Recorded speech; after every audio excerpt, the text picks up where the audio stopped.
Up first, we've got this individual that's forged a fascinating, formidable path, planting new seeds of Glitter Cloud Solutions, a consultancy crafted to catalyze and cultivate the very core of blockchain gaming, from sharpshooter to catalyst consultant. It's the king of the kill streak, the ultimate hype man. It's Dub.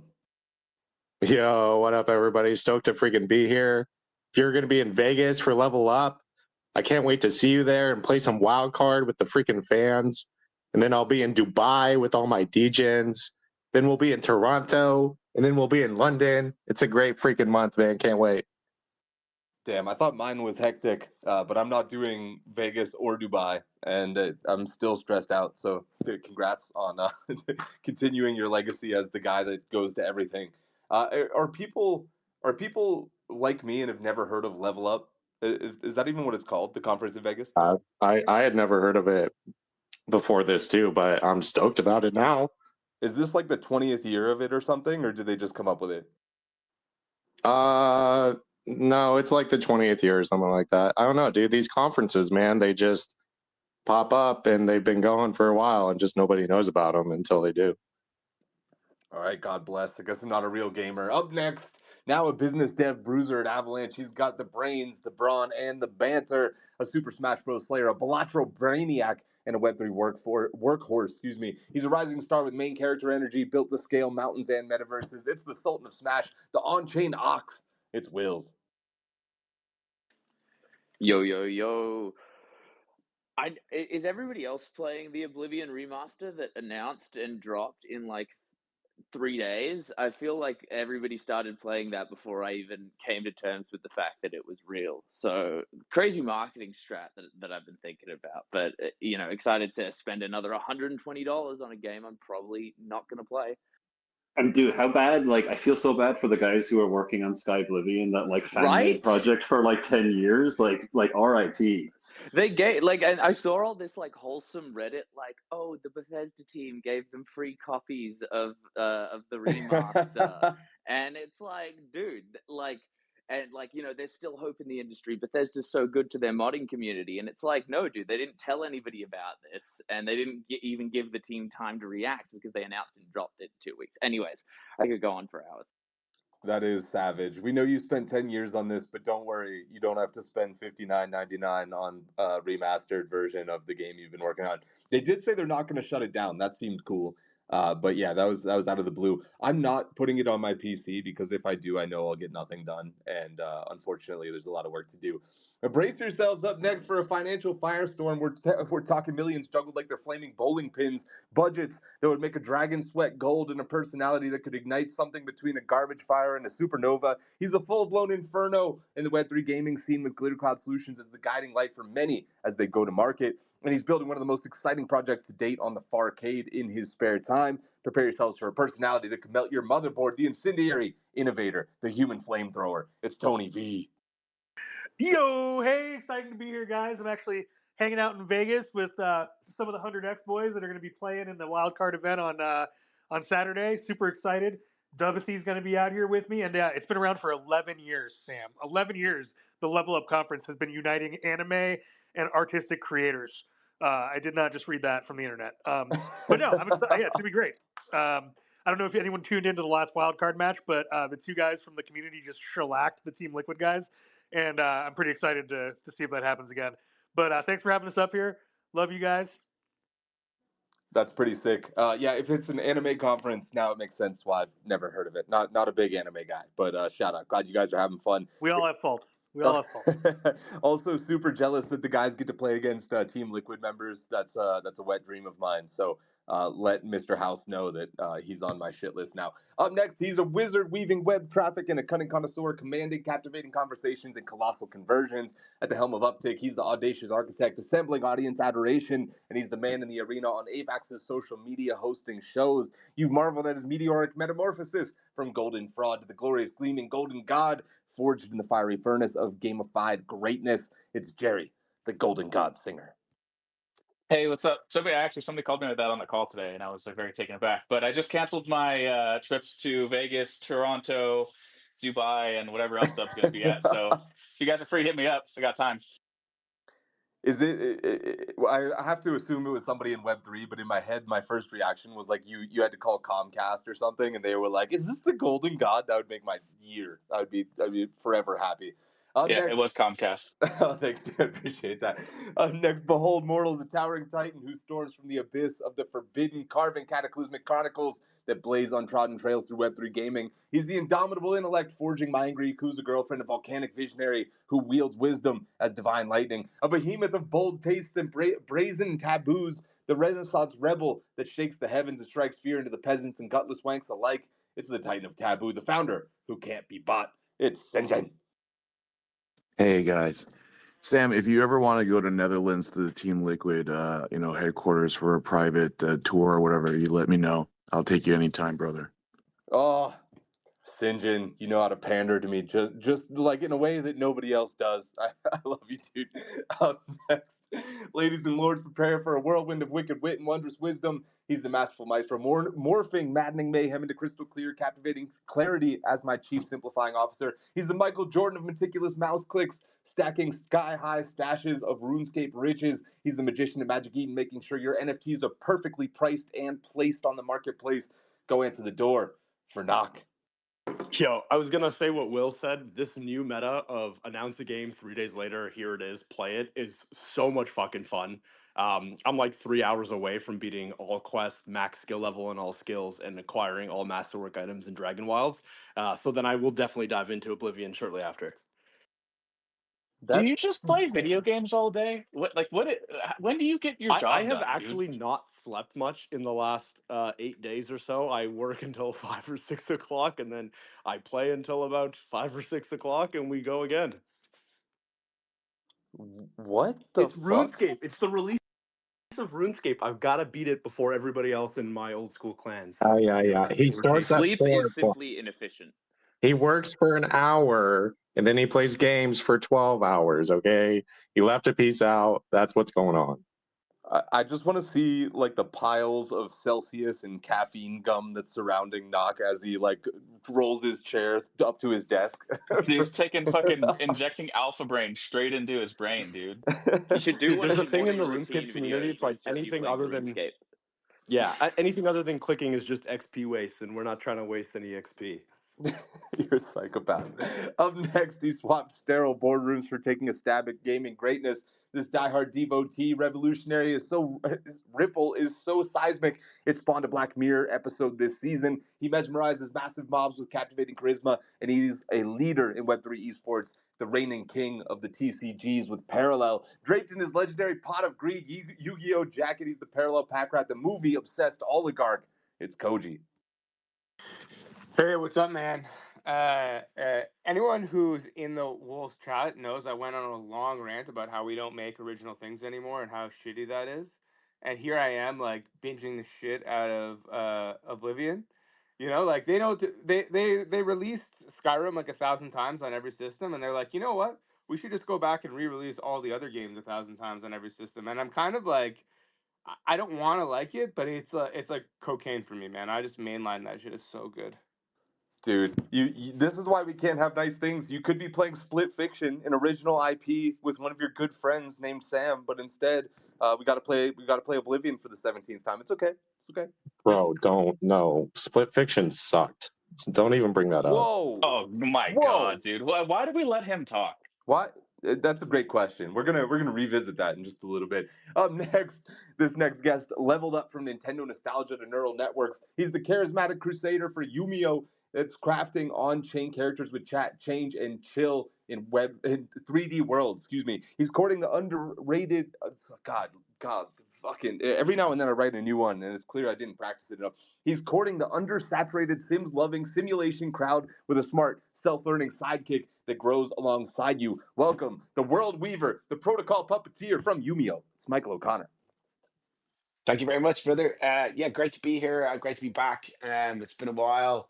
I look at the panel, and I'm privileged to be chatting alongside such luminaries, and good mates. Yeah, looking forward to diving into it. Luminaries. Well done. Up next, the 30-year Titan of the Code, a world builder of mythic proportions. He has the rare honor of working on a game inducted into the World Video Game Hall of Fame, forming the very fabric of play. A parallel pioneer holding court in the top 30. He's a master of mechanics and metagames. Recently, he stepped into the spotlight with the Project O Invitational at the Wolves Den, dropping jaws and setting the stage for what's next. From Coin Games and Project O, it's Kevin Lambert. Hey, I'm sorry I couldn't hear any of that over the sound of Split Fiction sucks. So we'll have to come back to that. But hey, great to be here. We had to add a topic real quick on Split Fiction just to sort that out.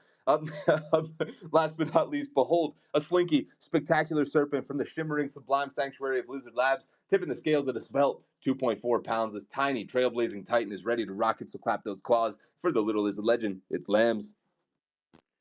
GM, what is good, everyone? Yeah, I forgot there was this conference thing in Toronto. I'm literally leaving like 2 weeks before, so I won't be able to see you guys. I'll just be bouncing out. But hey, Cyprus will be nice, and maybe I'll get a conference started in Cyprus. We'll get the new Web3 gaming conference of Cyprus going on. We can all have a nice Mediterranean vacation.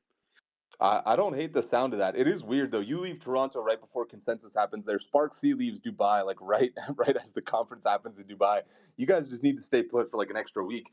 Of course, we got to give a giant, colossal shout out to our sponsors, starting with prepare to ascend the peaks of innovation with Avalanche, the official blockchain of Gamified. With possibilities as high as the Himalayas, Avalanche allows you to own a digital Everest where your community plants its flag and your own token fuels the climb. So whether you're a seasoned Sherpa or a curious climber, come explore the avalanche of opportunities and discover a world where the fun never stops and innovation snowballs. And these aren't your run-of-the-mill developers. These guys are architects of growth, building a better landscape for Web3 gaming. I'm talking about Game 7, the official infrastructure of Gamified. They've got an incredible toolkit with Summon, a super-powered magnet that keeps players hooked, plus Hyperplay, your fast lane into Web3 gaming, making it a breeze to discover and dive into new games. Shout out to Game 7, the infrastructure innovators making it all come together. And the Hyper Gates are open, so you can now venture into a cosmos teeming with discovery, chart unexplored sectors of space-time, confront cosmic anomalies in pulse-pounding expeditions, and witness the evolution of photorealistic renderings that'll redefine your perception of the metaverse, and acquire an access key to embark on this interstellar journey. Plot a course for Star Atlas's Discord and join the fleet of the official game of Gamified. We're jumping in with Disappointed or Delighted. Pudgy Party, the new mythical game featuring Pudgy Penguin's IP, looks to be a Fall Guys clone with Pudgy Penguin IP, but is that a good or bad thing? Okay, not a lot of preamble here. Are you disappointed or delighted to see them taking this IP and sort of making a spin-off of a genre that people seem to like? Is that a good thing or a bad thing? Simple prompts here. Let's go to Tony V first. Oh, I love it. I think it's a good thing. I love the Mythical guys over the team over there. I think they make fun stuff, and they have a great team that is good at finding the fun. And so, while it might look like a clone, I imagine it's going to have their own take and their own flavor on it.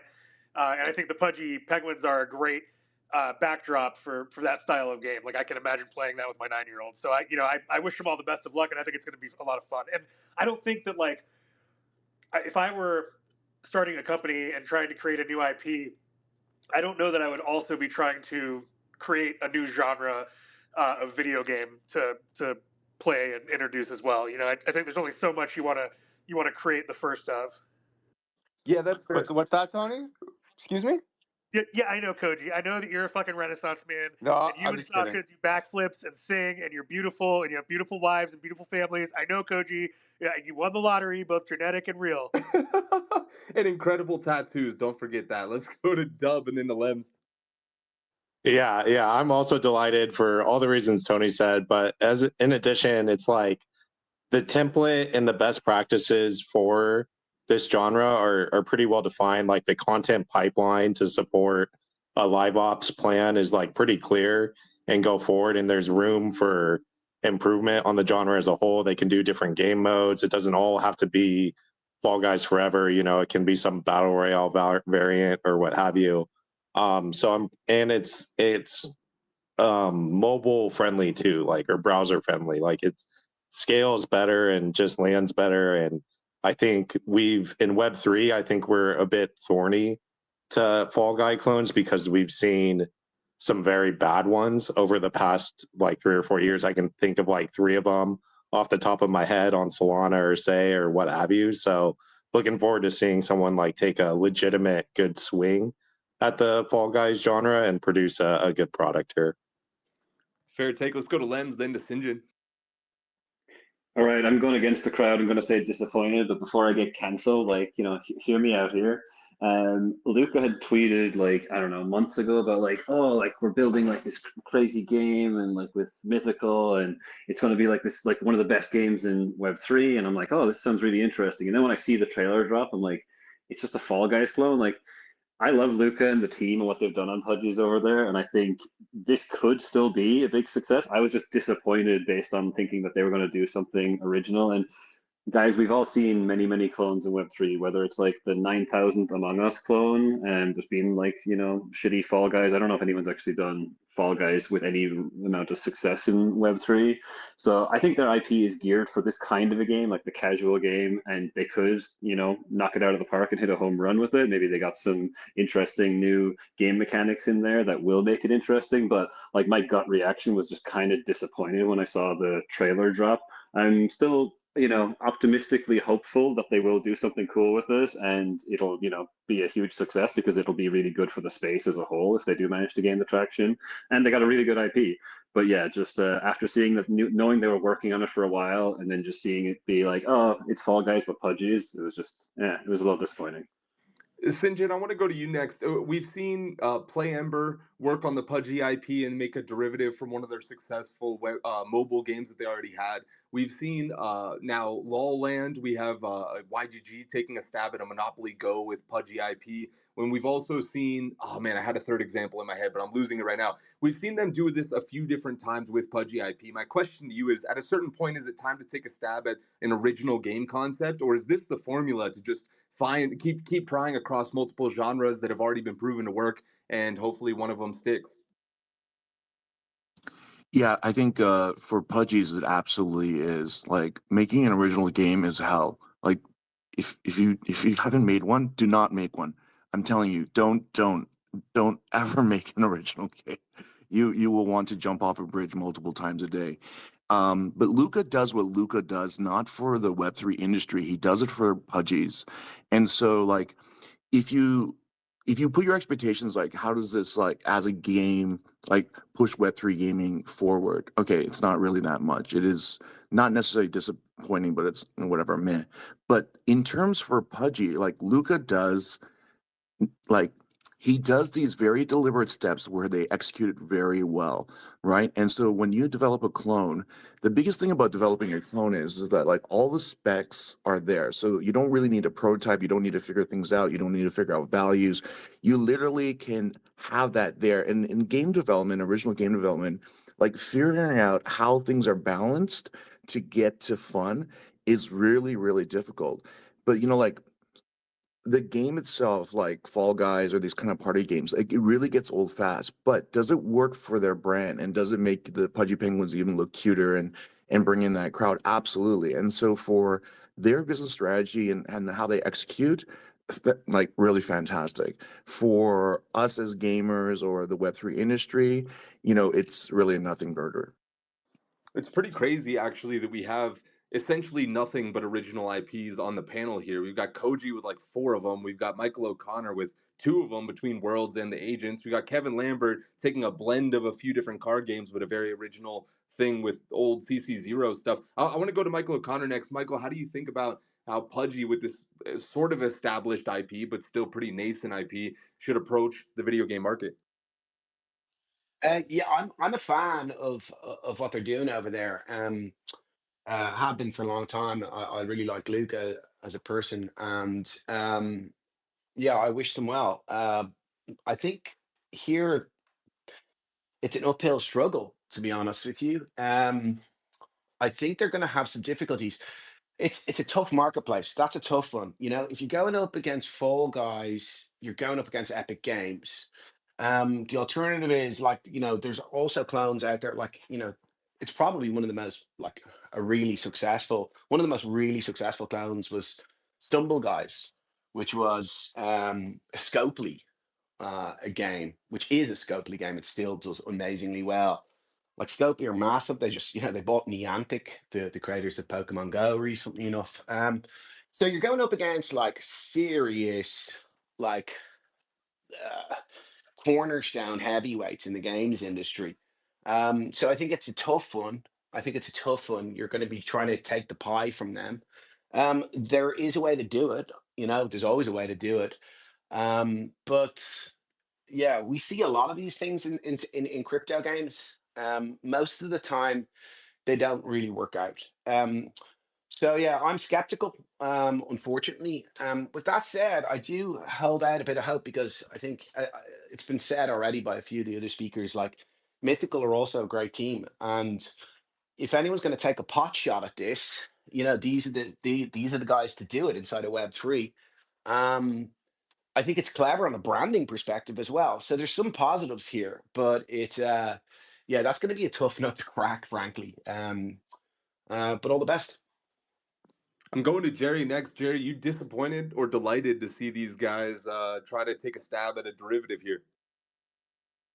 Um, honestly, I'm like indifferent. If you're gonna put a gun to my head and I had to choose, I would lean to being uh, what's the positive one? Sorry, Delighted. my brain just melted. Delighted. Okay, sorry, my brain just absolutely died in real time. I apologize. I'd be slightly more delighted than disappointed, but like I think what everybody's saying is just really holds up, right? Like you're in a genre where like are you able to outcompete um Fall Guys? That's going to be hard to do, right? Fall Guys is definitely like not it's definitely like in the latter half of its life cycle, but like you also can you outcompete Scopely? Also, Asia has their own version of this, which is a game called Eggy Party by NetEase.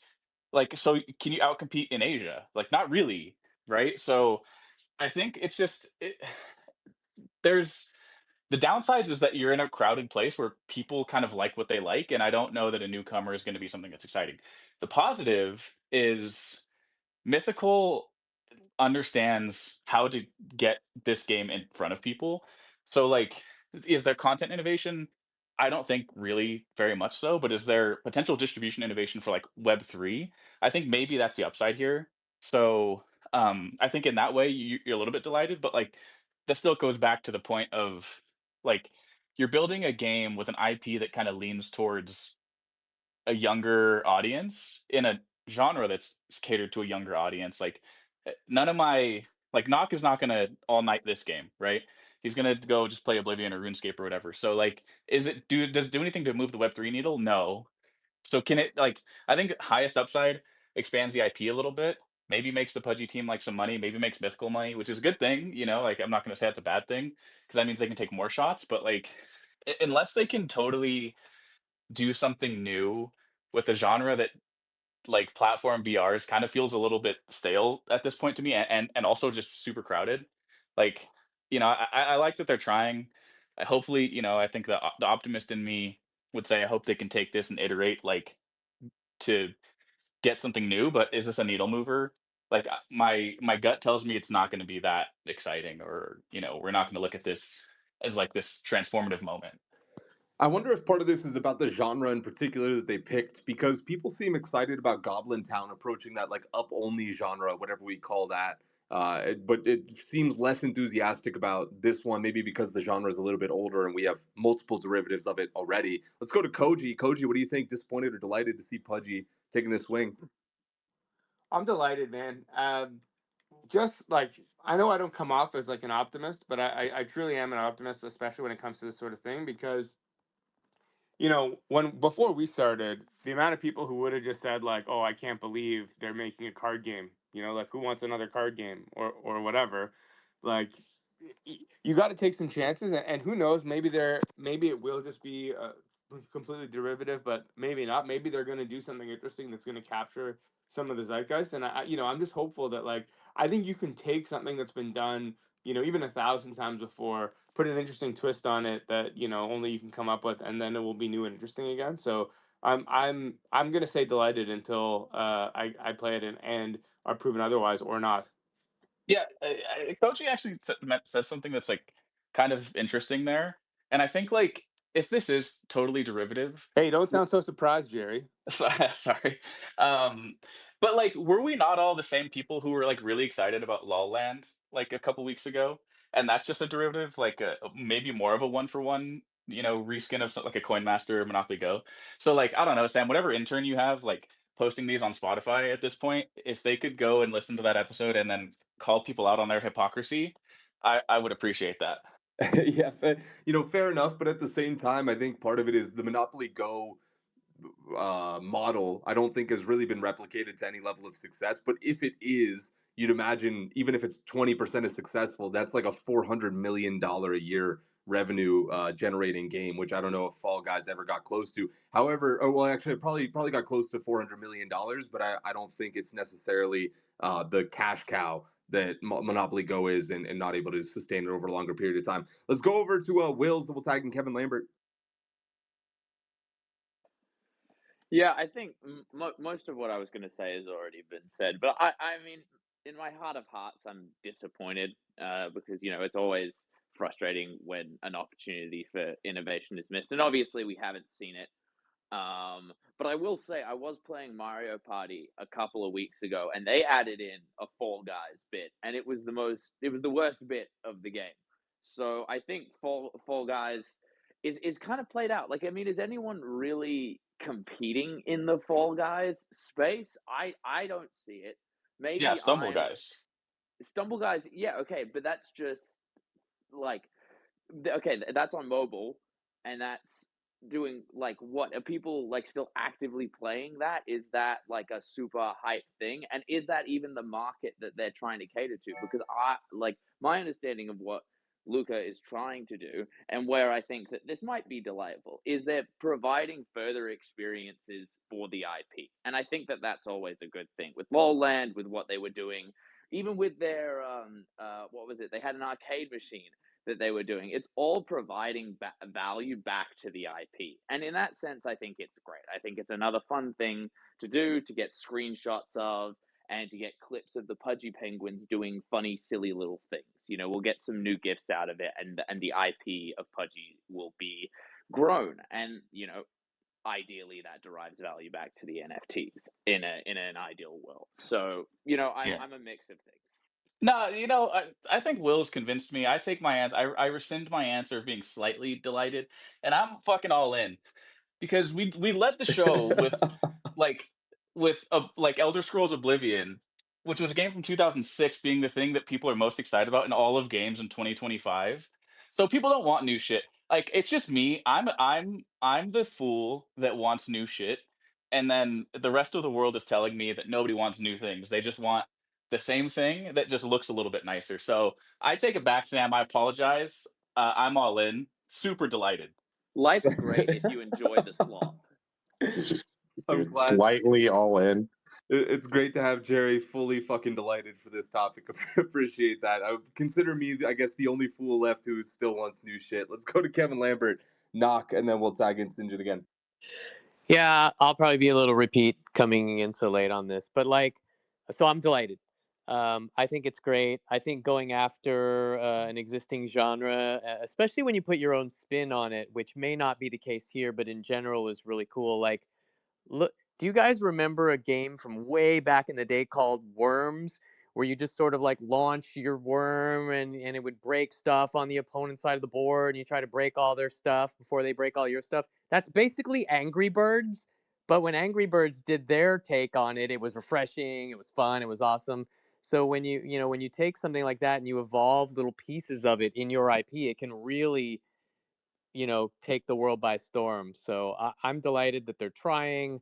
I hope they evolve more stuff, and it's a good genre. Like it's a good one to. It's a good mix with Web3. It's got that casually competitive, short session nature, and it's a good fit for the market as well, in my opinion. Does anybody else think that's a wild comparison? Angry Birds feels a long ways away from Worms, but if they iterate that much on the genre, because Worms was PvP, it was very 2D. Angry Birds kind of has this three-dimensional thing. You're kind of like playing against yourself. You're trying to get a bigger score by collapsing things instead of attacking an enemy. If they iterate that much, I'm super fucking delighted because it basically feels like a new game. Let's go over to Knock. Yeah, this is gonna stay in the theme of what I've been saying for the last fucking year and a half, but people don't want new shit. They want the same shit, but slightly different. Stumble Guys, Party Animals, Eggy Party, Pummel Party, Microworks, Lol Beans, Run Royale, Run Guys. That's just off the top of my head while everybody was discussing whether or not there's actually a market for these types of games. All of those games launched in the last 5 years since Fall Guys launched. There's very clearly a market here, and the biggest differentiator between all of those titles falls into one of two categories: the IP that they have available to them. So whose rights do you get? Did you get the group from Looney Tunes like Stumble Guys, or did you get Patrick and SpongeBob like Fall Guys did? And what game modes do you have? Both of those are easy enough to iterate on. Both of those are easy ways to differentiate yourselves. You have an IP that is literally the fucking shape of the thing in this game. Like Pudgy is a perfect one-to-one equation for the fucking mighty beans that you see in Fall Guys. It makes a ton of sense to me. The IP lines up well. There's plenty of other cute Web3 native IP that is looking for something to be a part of. To me, this feels like it makes a ton of sense. The audience is young. You're creating a party game. There's very clearly an appetite for this globally. This panel skews like 15 years to 20 years older than the target demographic for these types of games, for sure. But that doesn't mean that people aren't playing it, right? There's plenty of people who play these types of games. They've got an opportunity to differentiate themselves with the IP that they bring in. Pudgy's a strong IP. They're big on Instagram. They have a TikTok. Young kids will likely have seen Pudgy Penguins somewhere. It's even in fucking Giphy. Like you can, the brand, they've done an excellent job of proliferating this brand, and they're starting to do it now with more and more game titles. They have a featured board in Lowland. They're going to have a clone here in Pudgy Party. To me, this makes a ton of sense. Luca has very clearly demonstrated that the goal with Pudgy Penguins is not to create the next world beater game that goes up against Fortnite and 100 million people are playing it, but to give you 100 different fun little ways that you can interact with Pudgy IP. And if that's the goal and if that's the intention, this is another like 3 or 4 steps in the right direction here. And again, we've demonstrated that there is appetite for these types of games, and the differentiator is something that they have that is pretty strong from like a Web3 native audience that is starting to leak into the Web2 world. My mom is sending me Pudgy gifts, which is fucking crazy, but that's happening. So this makes sense. It's low stakes. It's relatively low barrier to entry. It's pretty easy to differentiate yourself if you've got a better IP and better levels. These are all things that they can work on, and people still play these games. I'm delighted.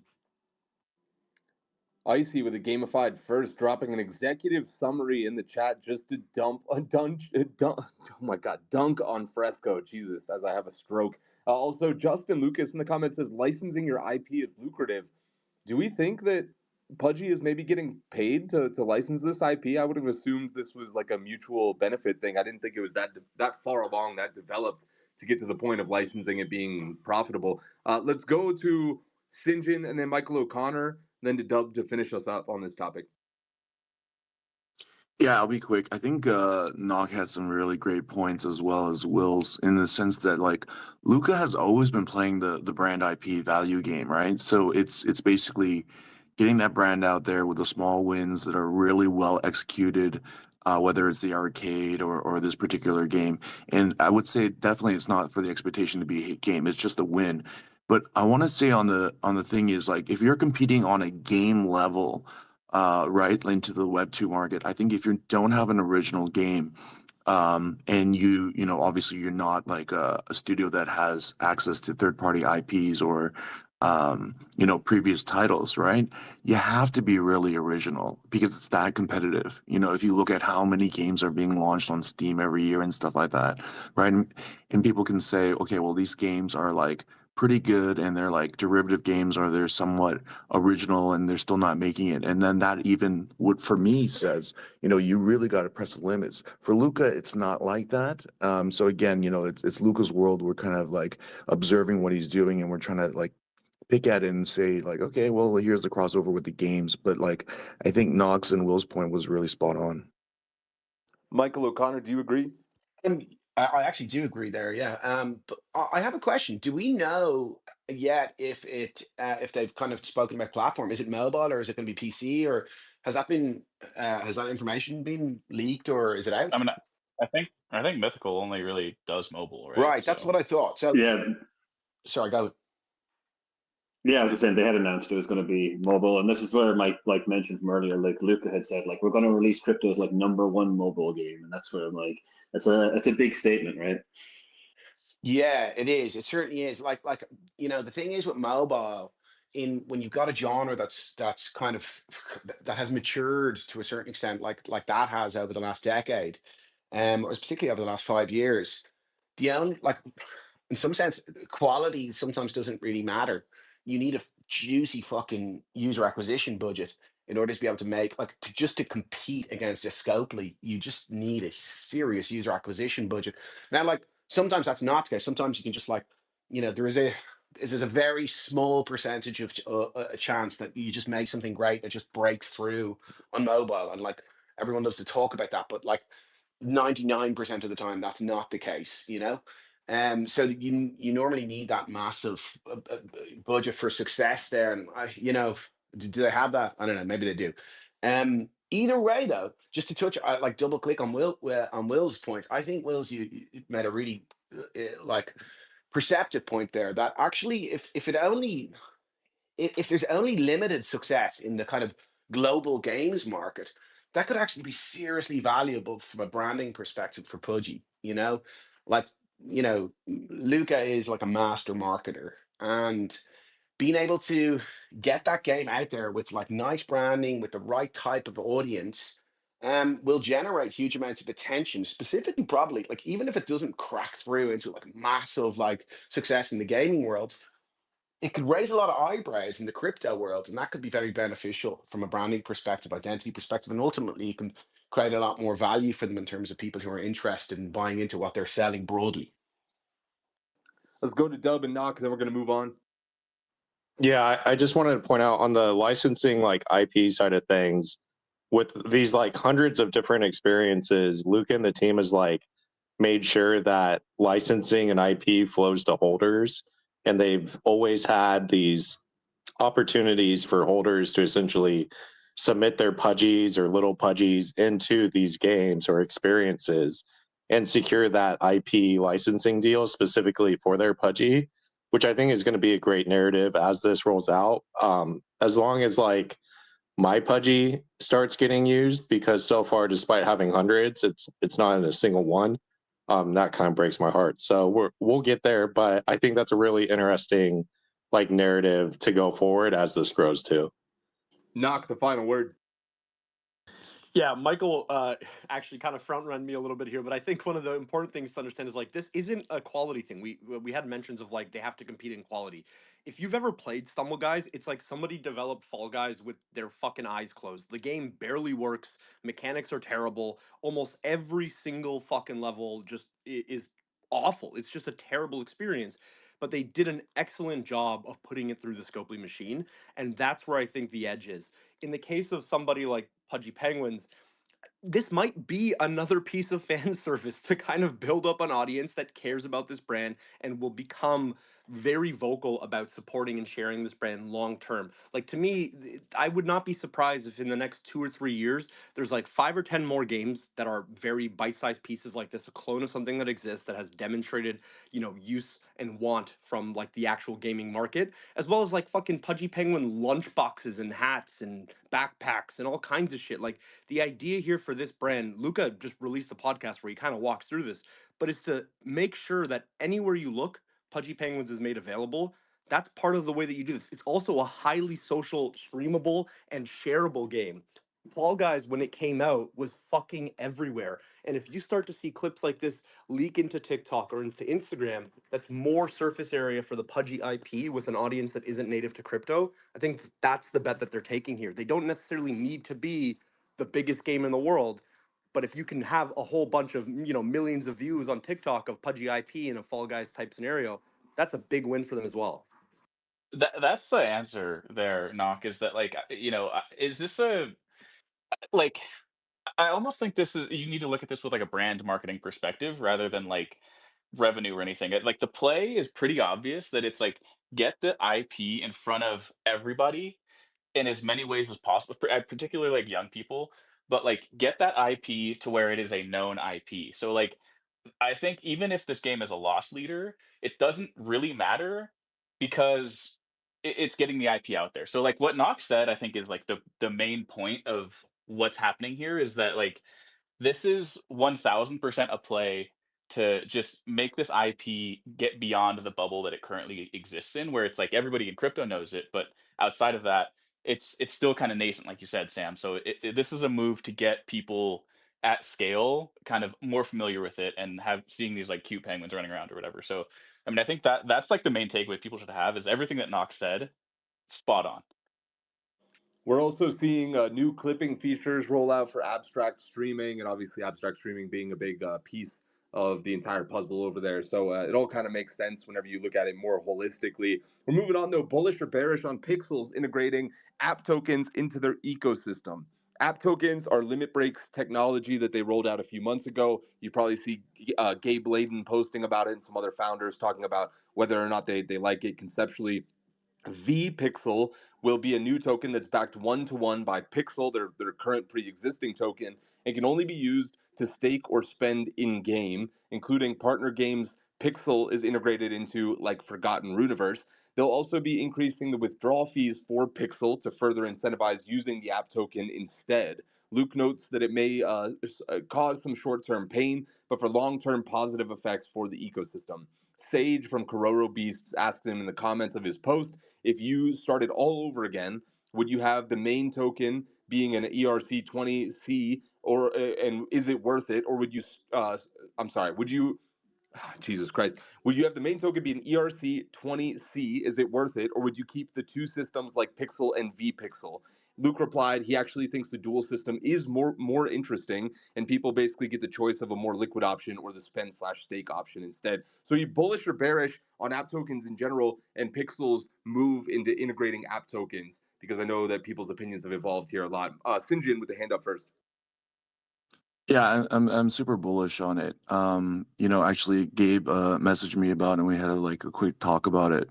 Um, and if you think about what the problem with gaming tokens or tokens in general is, right? It's just too much volatility, and then if you add them to like a game setting, right? If that is your incentive mechanism, right, and you have like very little control over it, um, you know, basically no one really wants to play your game, especially if it's not a super hit game, because of the incentive, value drops, then you're kind of screwed. And app token can be a really, really powerful tool. I wouldn't go so far as what Gabe has been saying in the sense that, basically, if you program in all the kind of guidelines here, then it's not about like speculation any longer. Obviously, it's really driven by the game itself, but one point that he had made, and I do agree with this, is for the most part, in crypto, the biggest tool that you can use to kind of kick the can down the road or manage your existing like liquidity supply or oversupply is staking.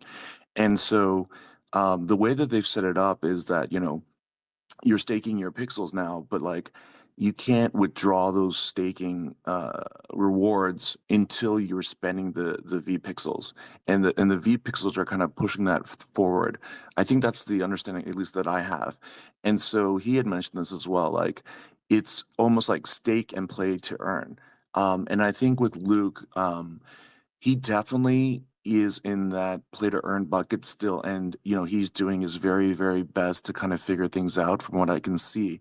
And for him to take the step forward, I think it's very bullish for them, and I think it also opens up a single use case, a clear like case study for the rest of the game developers out there. I'm thinking about it as well. I mean, thinking about it for like the last couple of months, but like in terms of like where it can go and evolve from here, let's see. But I think it really depends on, obviously the game and how you design it. And so that's where the a lot of intellectual investment is going to be required for the app token.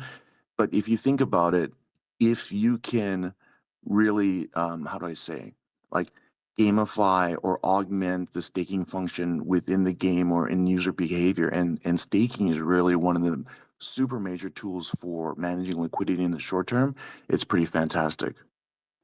Love that take. Let's go to Michael O'Connor, then we'll tag in Koji. I also love St. John's Sec. Yeah, I think this is great. I think this is fantastic news. App tokens are really, really interesting. What they're what they're doing is offering a new suite of tools to people building games on chain.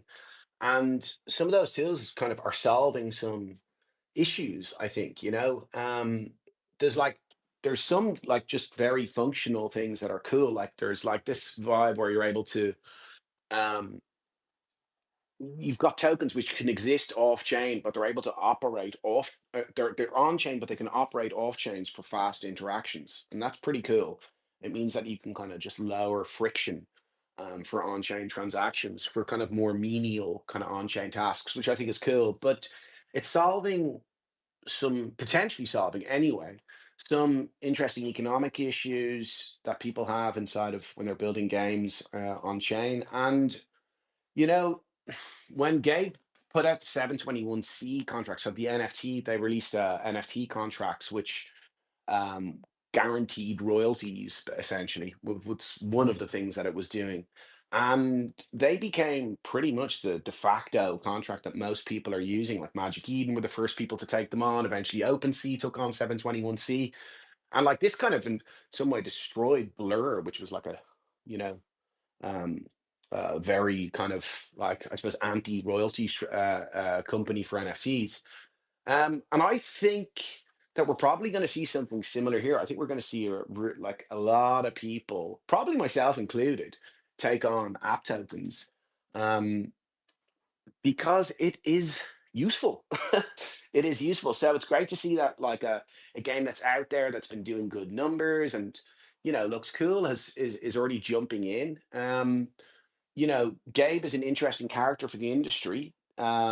Successful dude has done some amazing shit, and I like him. I think they raised at a like a different value. Like they're building a different thing to what most people are building inside of games.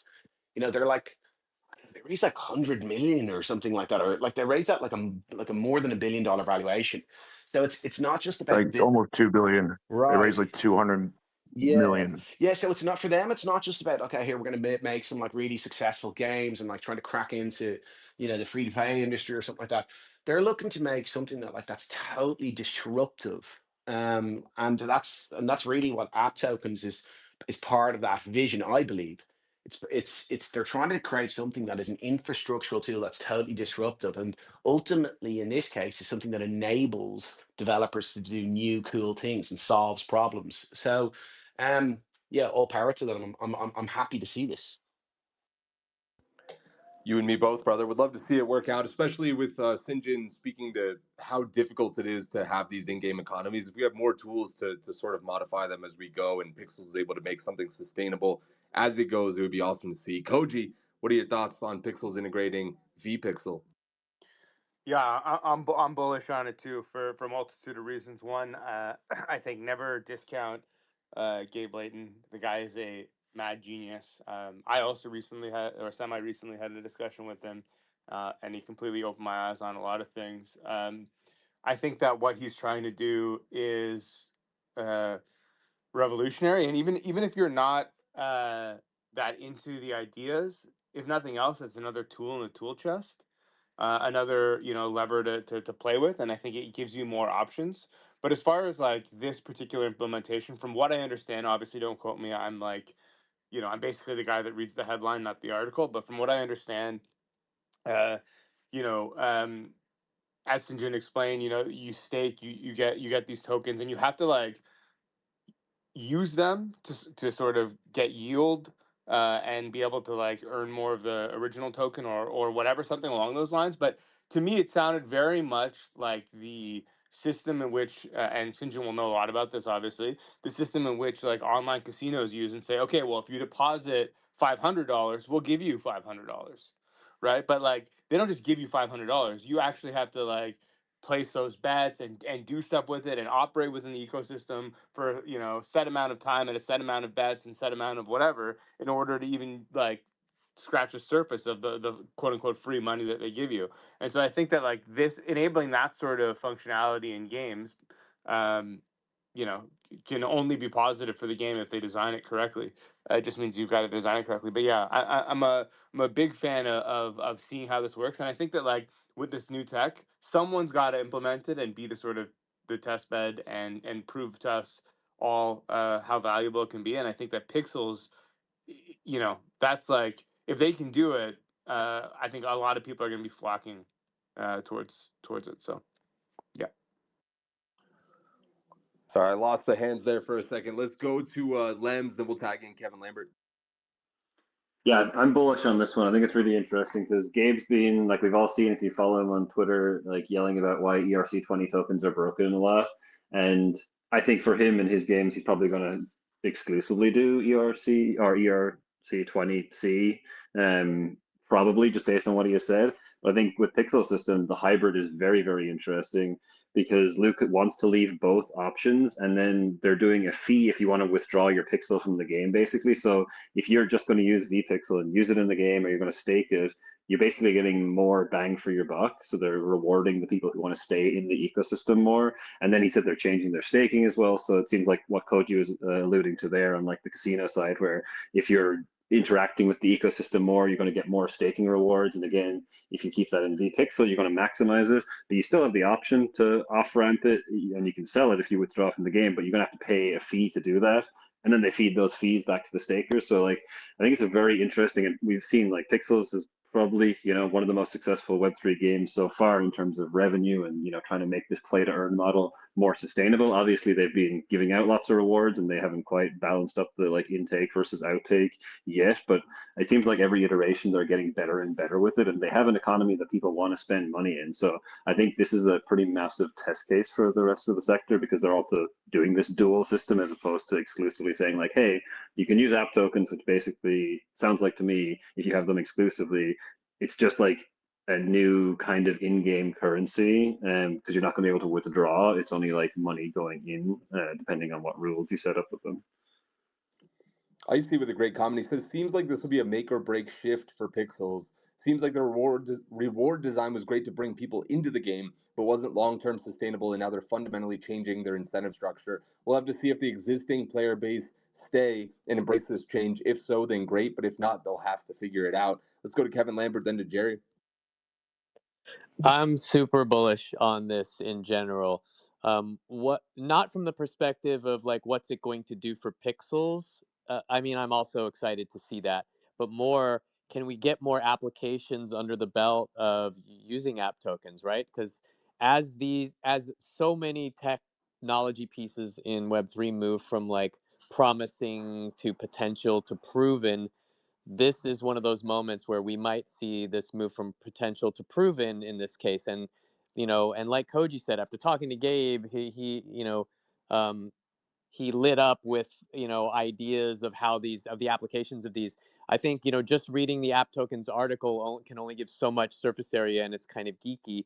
So seeing actual applications is going to be great for everyone, and I can't wait to see more and more people try those. We're looking into them as well. Awesome to hear, Jerry. Then to knock. Yeah, bullish. I think is the what's the game mode? I don't know. Bullish. It's yeah.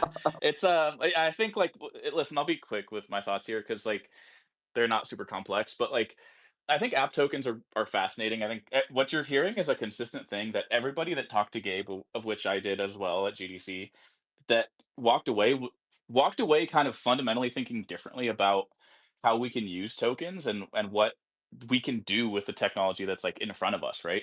So I think gaming and like Web3 faces like this critical problem of people want to get tokens and then not do anything with them until they want to sell them. And like that's a fundamental problem. Like you can put every sink and faucet and all these fucking bullshit words that we come and talk about like in a game, which games do need, but people do not want to spend their tokens on the games, like by and large, right? So I think anything that is going to incentivize people to actually like put velocity of money into a game and transactions of tokens within a game, I think you have to kind of look at with a lot of intrigue and interest. And it sounds like this is a potential first shot at something like this. I also think like with a new party coming in and using app tokens was probably handpicked by Gabe, or probably he worked very closely on getting proper implementations of this so that there is a great first success case. So I think if you're somebody who does look at Gabe as like a mad genius, look at this as a strategic move to get a good test case, and then if it goes well, every single person that you're talking, every single person on this panel will implement them in their game in some way. So yeah, I think I'm super interested and excited here. Good take there. Knock, over to you for the last word. Yeah, bear with me here because I'm going to get a little in the weeds, but I'm going to deliver it in a relatively smooth brain, unga bunga manner because it's a little over the top of my head as well. I'll say this: Gabe absolutely is a mad genius. We've seen 721C capture a ton of attention and, frankly, a ton of integration across marketplaces. Creators are using it. People are excited about what happens there. I think 20C. I was originally a skeptic. I still am to a light degree, but I think there's plenty of really interesting applications that might come out of this. I was not lucky enough to speak to Gabe at GDC, but I spoke to Amit from Pirate Nation Proof of Play, and he kind of walked me through the way that he plans or their perspective plans for how a 20C token might be something that represents more than just a fungible asset in the sense of like a V pixel, right? It might be an item in game. There's plenty of really interesting applications for 20C. I think the entire C standard is a bit of a paradox, and if somebody's going to be able to navigate it, it'll be Gabe and that team at Limit Break because they're incredibly intelligent. But the paradox is pretty simple, and it goes back to the original conversation around royalty enforcement. Early on, royalty enforcement from I'm talking specifically about 721C, was really just a social contract, right? We made a couple of agreements. Hey, marketplaces will enforce it on the front end, creators will get their royalties, consumers will pay it. Then a marketplace called Yaw comes around and they said, well, this is a social contract. It's not actually enforceable. So what if we just bypass that social agreement and now you can make purchases on Yaw without paying royalties? And what happened was consumer behavior shifted to where the price of that asset was the cheapest, which was Yaw. And then very quickly, a couple of other marketplaces went royalty optional or no royalties at all. And then Blur took off. And then you had marketplaces like Magic Eden and OpenSea who had to make a decision. Do we compete with the royalty enforcement? By nature, we will have higher prices on the assets that are available, or do we open up and go optional royalty? We know how that story sort of plays out. In comes a bunch of standards. Solana has their own. ERC 721C allows to enforce royalties on chain. Well, we're at another moment that is going to be pretty pivotal, that it's going to affect both ERC20C, which is the token standard app tokens that we're talking about, and 721C, which is the NFT standard, with EIP 7702, which, if I had to place a bet, is going to launch within the next 3 weeks, which will fundamentally challenge how those contracts enforce these things on chain in a very smooth brain manner. Effectively, what it allows to happen is that 7702 is an upgrade to Ethereum. It'll have downstream effects on all EVM-based blockchains, and effectively you can sort of simulate a marketplace transaction, but it'll happen on chain. It'll look like an OTC deal, so a peer-to-peer just sending an asset. And the 721C smart contract doesn't really have a way to identify what's actually happening. So in theory, in a few weeks, you're going to see something like the 7702 marketplace open up that decides and says, hey, we're no longer going to enforce it. That's the paradox, right? NFTs are meant to be this thing that you own entirely, but if you own it entirely, can somebody else then say we own a piece of it and you're going to owe us things?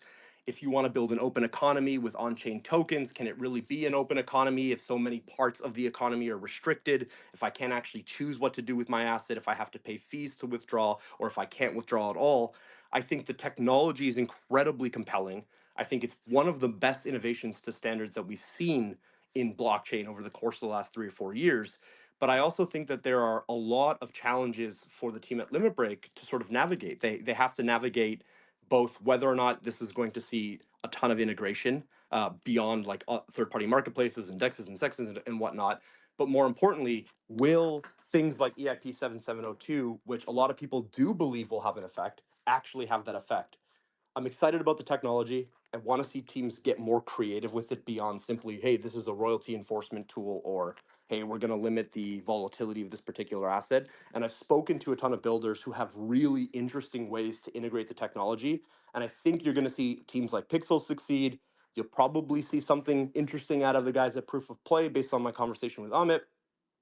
But I think that there are ecosystem level challenges that might affect how widely this is integrated, at least in the short term. Again, if somebody can navigate it and find a solution, I think Gabe and Limit Break are the team to figure out how to navigate these waters. But you are beholden a little bit to what's happening at a foundational level with Ethereum. I do think this is interesting. We have 2 more hands, but it is a bit dry, and I am excited to get to some other spicy stuff that might bring some energy back. Let's go to Michael O'Connor real quick and Sinjin, 30 seconds each, then we're going to move on. Yeah, it doesn't matter then. You know, I was just kind of interested in Knox's point there about like, you know, just how 721C actually was released about a year ago and kind of reshaped aspects of the NFT industry. And Magic Eden was one of the kind of really leading figures in supporting that. And I'm interested to kind of, with that context, what this might, you know, what might happen now from Knox's perspective. But yeah, but listen, yeah, we can just jump on. It's you know, I could keep talking about this forever, you know. We'll have to double back for the app token mega space. Sinjin, for you. Yeah, I'll try to be quick, but you know, just to say that I think Gabe, you know, I think you guys are all peons. Most of us, even on the panel, and sometimes I'm a peon too. But you know, Gabe thinks we're all ultra peons, and so for him, it's like so obvious why this needs to be done. But like in terms of just like really quick point for the NFTs, like when there's no royalties, it's like kind of having like no rake poker. Like people are like, oh, why do we even take any rake at all? And so there were these no rake poker sites that were opened up, and they all failed because people realize if you don't take rake in poker, right, like a commission fee, then how are you ever going to acquire players? And so you destroy the value of NFTs actually when you take no royalties at all, because it destroys the actual creator incentives, like the actual runway. So I just want to make that one point. And the other issue is like Kevin mentioned this a bit, is that like the app token difficulty here is that it has to be applied to the game economy. So in the case with Pixels, they have their game economy, they know what's kind of broken, they have their model, and it's based off staking.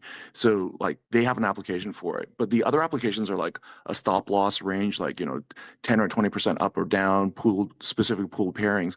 And it will really depend where it really starts to get adoption, is that when we see the problems that we're facing as game developers in an open economy, where it's like the revenues or the oversupply or the price range. And then I think that's where it's going to start to really be applied. I think for Gabe, he sees it all already, and we're all idiots, including myself. But you know, again, I'm very bullish on this, and I think it is really, really necessary if you want to think about sustainability. So are you saying that Pixels can iterate on an open economy, fuckhead? No, they can't, and that's why they're like fucking scrambling like a motherfucker. Because I don't think like staking's enough. Yeah, I forgot about yeah, that I think quote. they're fucked anyways.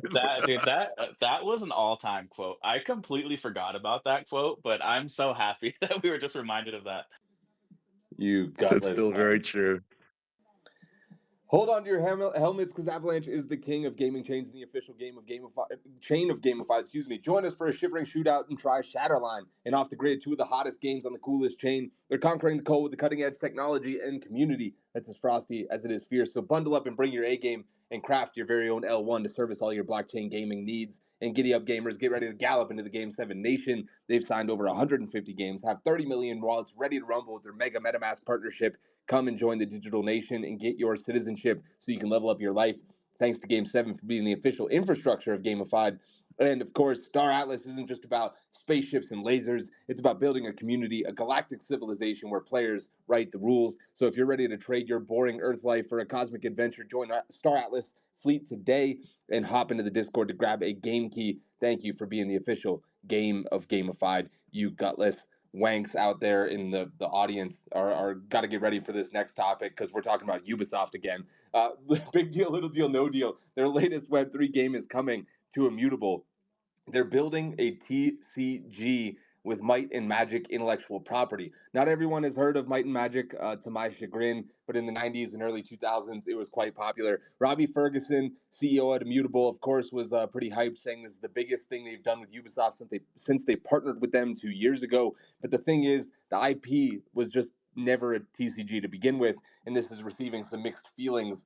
They're resurrecting the IP, but not really honoring the IP potentially. We'll have to see what form it really takes at the end of the day. But big deal, little deal, no deal for Ubisoft building a Might and Magic TCG on Immutable. I think Koji or Spang had the hand up first. Let's go to Koji, then Spang. I mean, it's a big deal in my heart because both Might and Magic and Heroes of Might and Magic. Heroes is also getting a sequel. Are IP that is like ingrained in my being. So I'm super excited about it.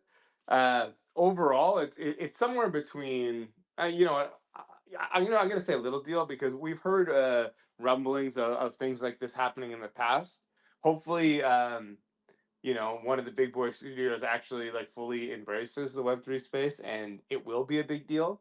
But we'll say cautiously optimistic, just because fool me once, shame on me. Fool me twice, won't get fooled again.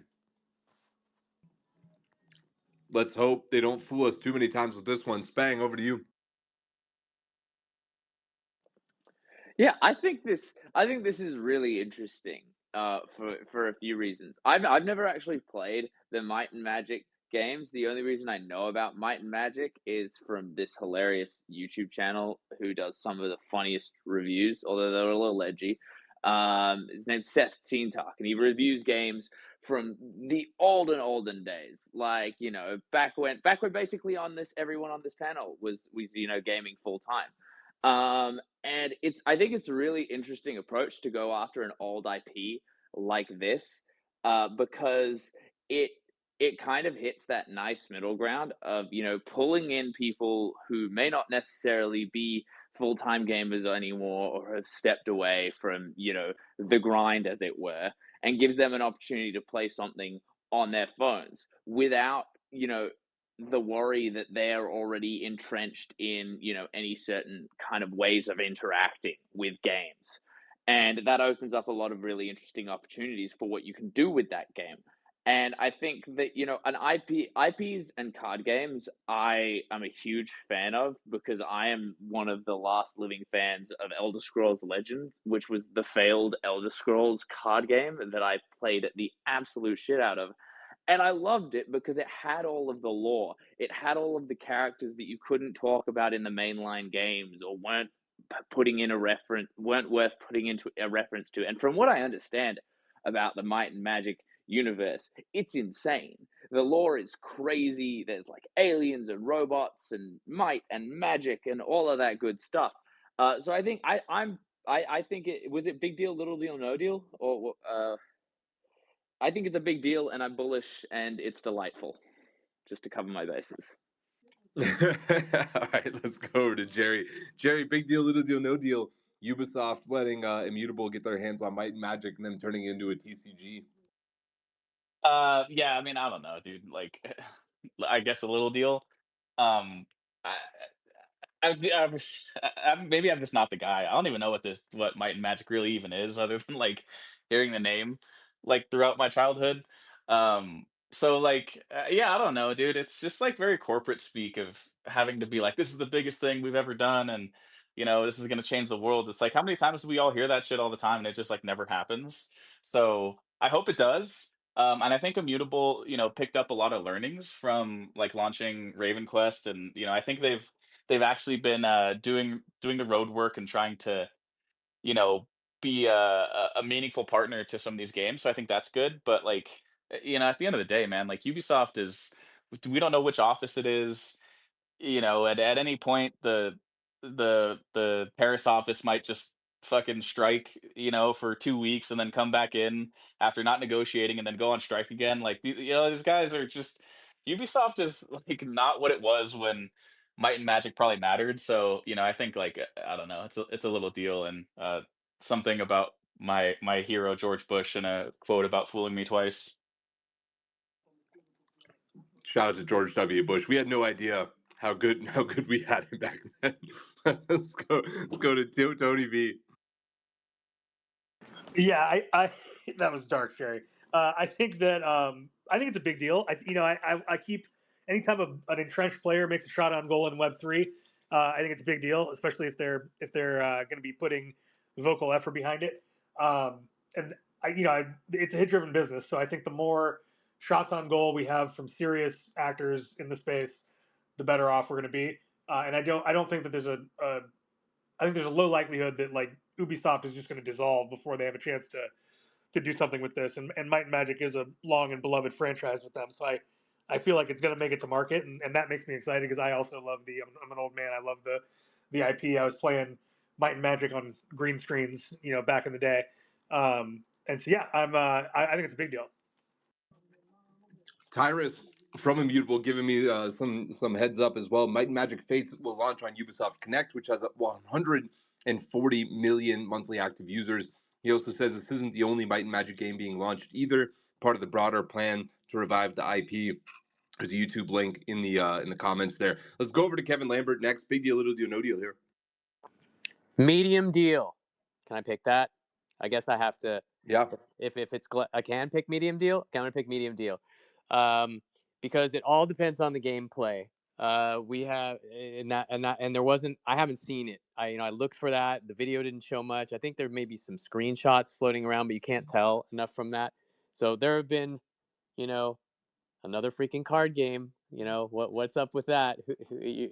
Who's doing that? Seriously, no. But I think it's I have fond memories of Might and Magic. They have a captive audience. So when you just say, "Hey, we're gonna reach out to all our Might and Magic enjoyers," they made a game off the main line. Like I think the last Might and Magic game was 2014 or something like that, which is like 11 years ago.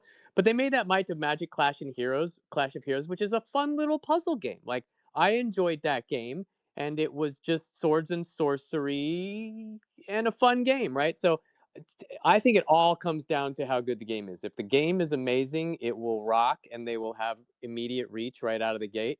If the game is poor, then it will be on the island of lost games with existing IPs that they tried to do. Fair enough there. The other game that Tyrus linked to me looks to be a turn-based grid style strategy game. I guess I'm not exactly sure what category it falls into, but looks cool. Might and Magic again. Can I add just one thing that I'm finding hilarious here, Sam? Is platforms that Might and Magic have come out on, right? You guys might know some of these: the Amiga, the Apple II, Commodore 64, MS DOS, NES, PlayStation 2, Genesis, Super NES, and TurboGrafx 16. Right? So I don't know. Like that all tells me these are old ass like platforms and operating systems. So I don't know. Maybe this will be cool. Maybe this will be sick that people are getting like a modern remake of something that they loved, since we haven't had one since the old Amiga. Also, I'm quite cross with Tyrus. I'm gonna use this show to say that he did not save me a jacket like I asked, and my vote can be bought here, Tyrus. I see in the comments of the YouTube video, my only complaint is that it took 20 years. Let's go over to Michael O'Connor. Yeah, I mean, guys, I think we got to celebrate these steps forward. I see it as a step forward. Um, so many games have been supported by Immutable and Ubisoft both come in for so much shit. Like Ubisoft, I mean, I've been on chats here where like Ubisoft is ubiquitously derided. And Immutable comes in for a lot of stick as well. I mean, for probably, I don't know, one of the biggest gaming tokens, maybe even the biggest, I don't know. And frankly, like tons of games have been incubated and supported by those folks, and they've probably loads of games have been saved by the folks at Immutable. And I mean, for one, I remember Julia from Pixelmon telling me that when they were dealing with some really difficult moments after when they acquired the property and after the kind of whole PR shitstorm that they were dealing with in early days, that Immutable really helped them get validity back in the space. So I think, and credibility. So I think that's kind of cool. And I really wish them well. I also know they've been putting in hard work trying to broker meaningful deals. Besides, like, they've taken on everyone. They're like, they had this approach where it's like quantity over quality, and fair enough. That was their approach. They're like, get as many games as possible. Maybe one of them's a hit. But behind the scenes, they've also been going out to all the biggest studios in the world, flying around the world, BDing it up, trying to get people to sign deals.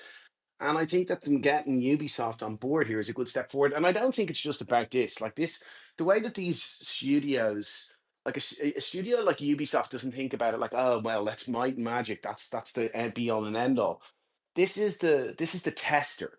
If this tester works, they move to the other IP. That's how the deal would be brokered. They'll be like, okay, let's start with one of these IPs. If that works out, then we can move to the next IP. So we should all wish for success with these kind of things because it opens up the next kind of the next level up of IP, you know, and who knows if this is really successful, then, you know, maybe we see some kind of version of Assassin's Creed or whatever. So yeah, I wish them well. And listen, I have no dog in the fight here. I'm not building on Immutable. I've no plans to build on Immutable at all or anything like that, you know. But I think we got to celebrate these steps forward. So big deal. I love that. Another plug for Assassin's Creed Pinball. Just want to say right now. I bet you can run it on the Commodore 64. Let's go over to Dude, dust off the Amigas, boys. let's go to Dublin to knock.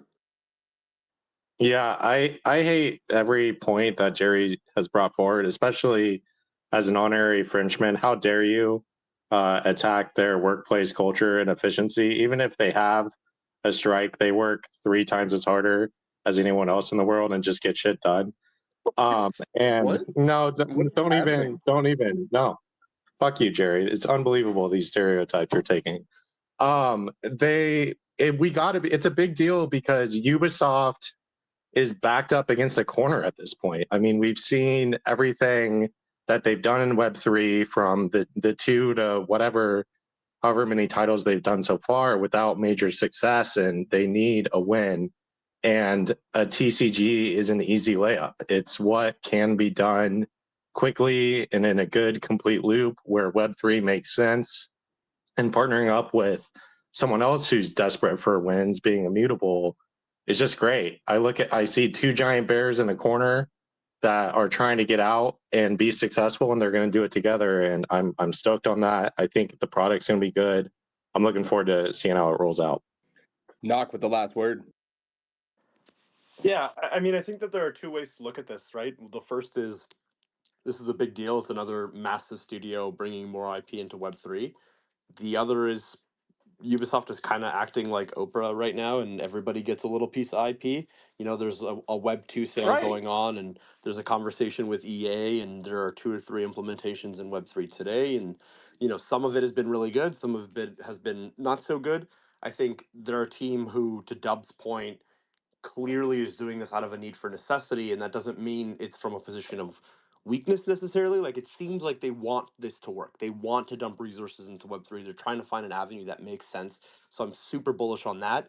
But I am a little concerned about things like IP dilution and the fact that everybody seems to be getting a piece of it right now, which to me maybe makes me a little less excited than if it was, hey, here's a beloved franchise that we own and control.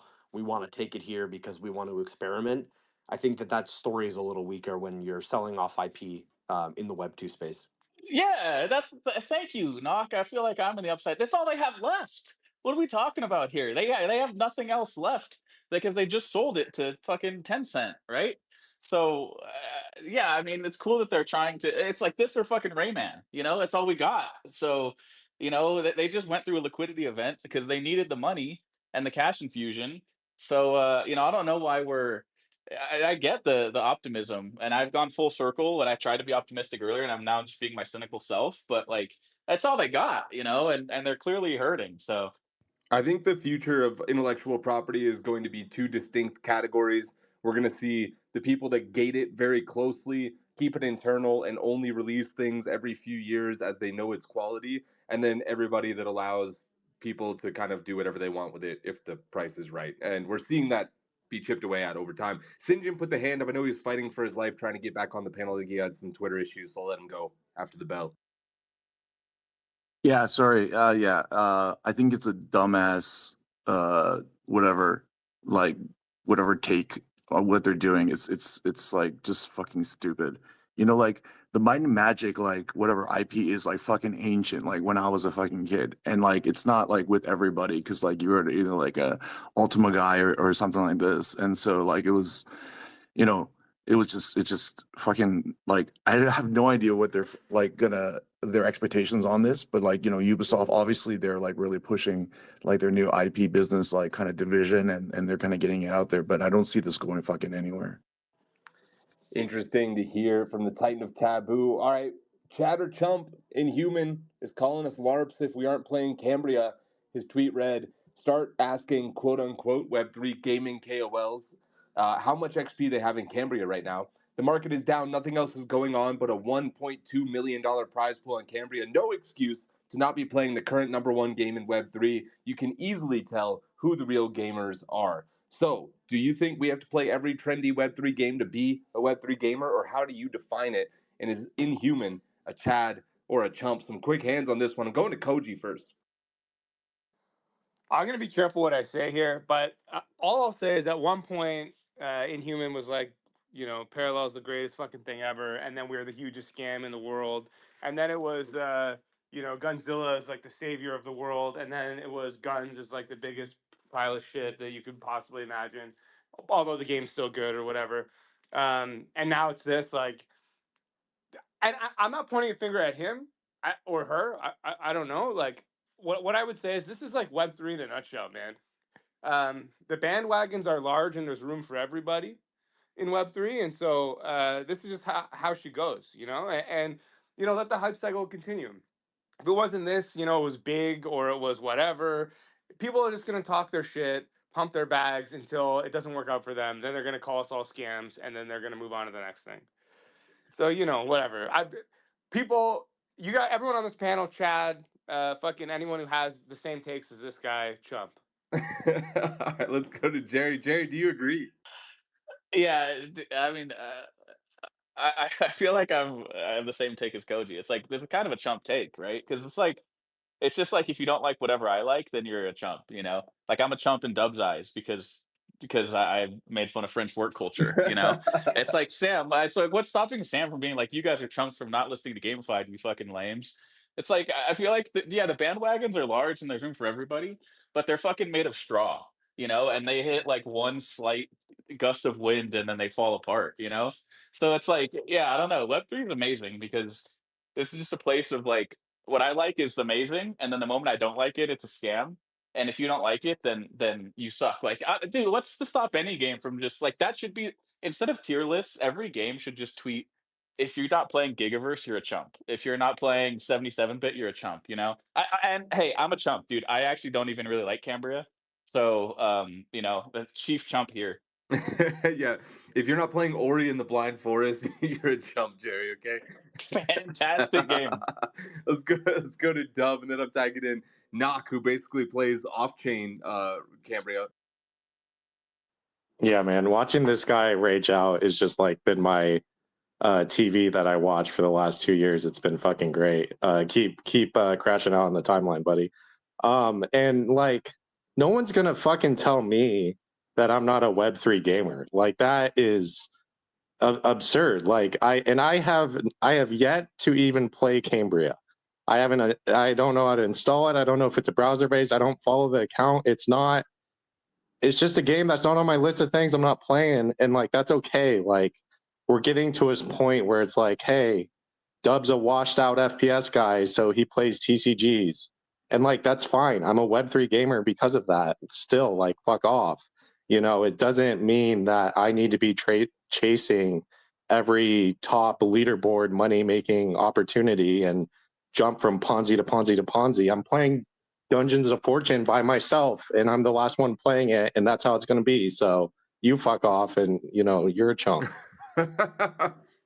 If Dub's not playing it, then I'm probably not playing it either. I did play it during the Blast days, and it looks like from some videos that I've watched, it's come a very long way. But whenever I played it during the Blast days, man, there was no reason to touch it unless you were just trying to make money. And so for that reason, I'm out. But it does look like it's improved a lot. Knock, are you playing Cambria? And is everybody else a Chad or a Chump here? So I did promise that I had to play Cambria during this event. So I have played a little bit, but I got distracted by Dragon Wilds, obviously. I actually, sorry guys, but I actually agree with Inhuman to some degree. And Dub, you don't count. You're the fucking exception. We can forgive you. You've played 100 fucking games. It's okay that you missed the one. That's fine. But I think that it kind of reminds me, like the reactions to Inhuman's post reminds me of what's happening right now with like Oscar noms. So the Oscars just announced a new rule where if you're a voter in a category, you have to confirm that you watched all the movies in the category. And everybody lost their fucking minds. Like that's ridiculous. Like I want to give my opinion without seeing everything, and I'm gonna watch that one movie, and that's the one that's the best in the category. And it kind of feels like that a little bit, right? Like if you're not talking to the founder, if you haven't talked to Ben, if you haven't played the game, it is literally the thing that is dominating the timeline right now. It's a 2-week window. It is not an always on season. It has $1.5 million prize pool. Check it out. You know, it to me it feels like, yeah, I kind of like the take. I kind of like that. I know that Inhuman is abrasive, and I disagree with a lot of his takes. He and I have sidebars about shit all the time, and I don't always agree with him, but I kind of agree that like the core business of a Web3 content creator is information on things that are happening in Web3. And if you're a gaming creator, yes, you know, maybe it'd be great if you could play them all. You can't play them all. You can be pretty fucking close like Dub, but you should at least educate yourself on what's happening with literally the most actively played game in the ecosystem right now. A game that has $1.5 million in prize pool that is entirely brought on by player spending. A game that has people in Discords staying up until 3, 4 a.m. playing that game. You have literal groups of people who are raiding entire parts of the Cambria map to like farm favor and increase themselves on the leaderboard, and there's a bunch of organic content that is being posted because of it.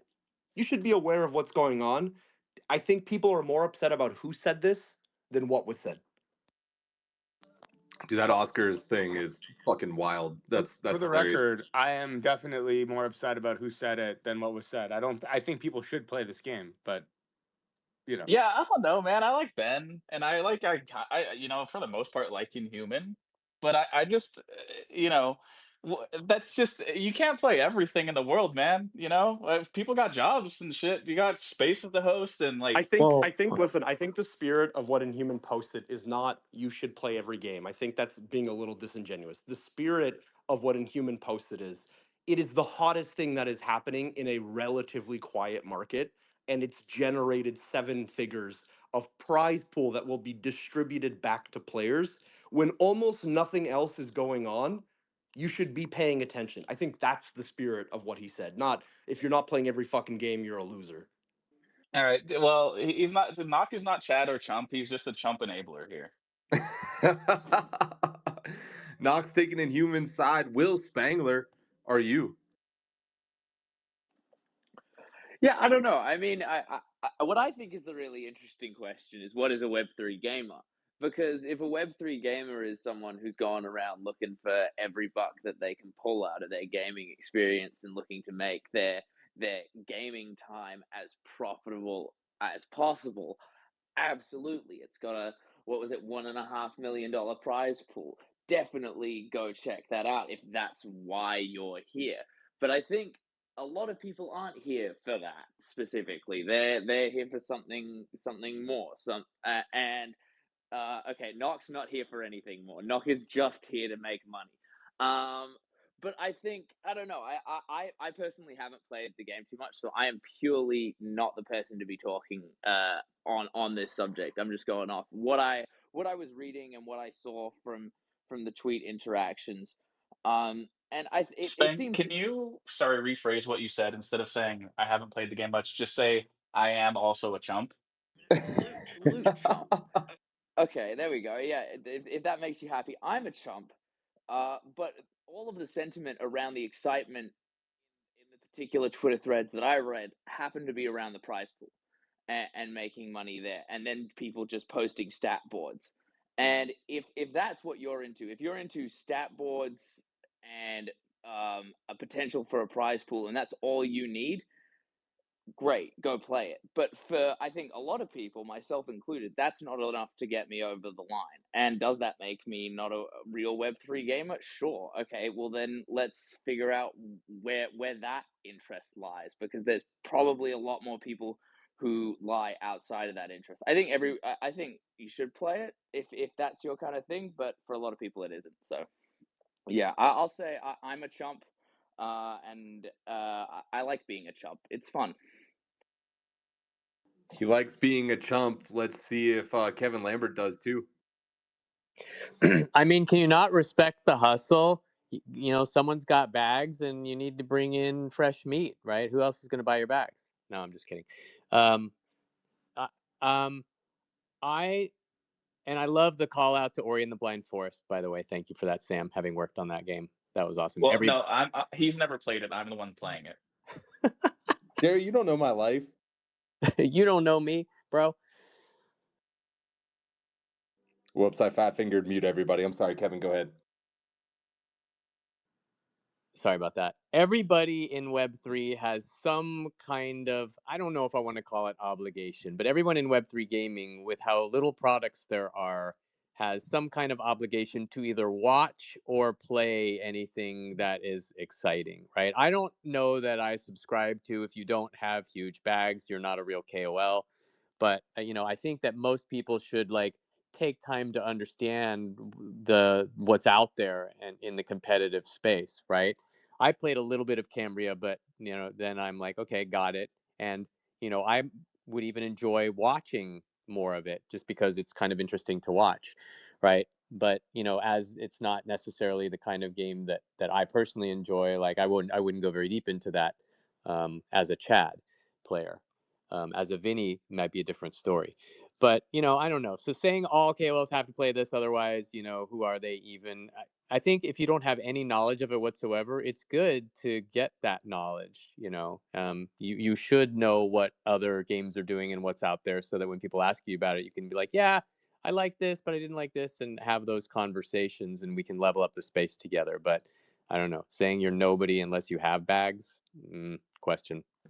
Tyrus also says he did the same thing for Raven Quest whenever that was popping off. I mean, it still kind of is, but whenever, not too long ago. Let's go over to Tony V. Then I'm tagging in Michael O'Connor. Tony V, Chad or Chump on this one? Man, I gotta say, I think Chad moved in that. I think the goal was to live in everyone's head for a little while, and it's clear that that's happening. I mean, I feel like I'm at a fucking a swap meet listening to the biddies talk about who's hooking up with who, and I like it. I'm here for it. But yeah, I mean, I think that the distinction between like a Web3 gamer and a Web3 KOL is what I would call out in this conversation, right? Like, I don't think that as brash as he is, he was saying that like everyone who cares about Web3 gaming should be playing Cambria, or you don't care about Web3 gaming. I heard it more as like the people who are tastemakers in the space or supposed to be telling us what's good, should be telling us that this is good. And whether or not he's doing that because he has big bags or because he thinks the game is that good, who knows? I suspect it's probably a little bit of both, but that's my take. And I think that as an influencer, as a brand, I kind of think of all the personalities that I interact with as like WWE characters, if I don't know them personally. And so I don't really ascribe a lot of real personal feelings to people that I haven't met yet. I always go back to Jonah. Like, before I met Jonah live, he was like a Ric Flair type character in my mind, just constantly like yelling in people's faces and jumping up and down. And then I met him in Miami, and he's just like a dude. He's like a cool guy to hang out with, nice bro, who has a caricature of himself online that works. And so that's where I think Inhuman he's jumping off the top ropes, and he landed it though, man. He came off the top ropes, and he came down on everyone. 5-star frog splash executed to perfection right there. Yeah, indeed. It's always tough whenever we do these kinds of topics because people can always hit you with the how many times have I brought up a topic where it's like, oh, so and so did XYZ thing for marketing, and then the people are like, see, it's working because you talked about it on Gamified, but it got like 14 likes, and I just thought it was an interesting interesting topic. Like, this tweet didn't go like giga viral, but the point still stands, and it is interesting to talk about. Michael O'Connor, over to you.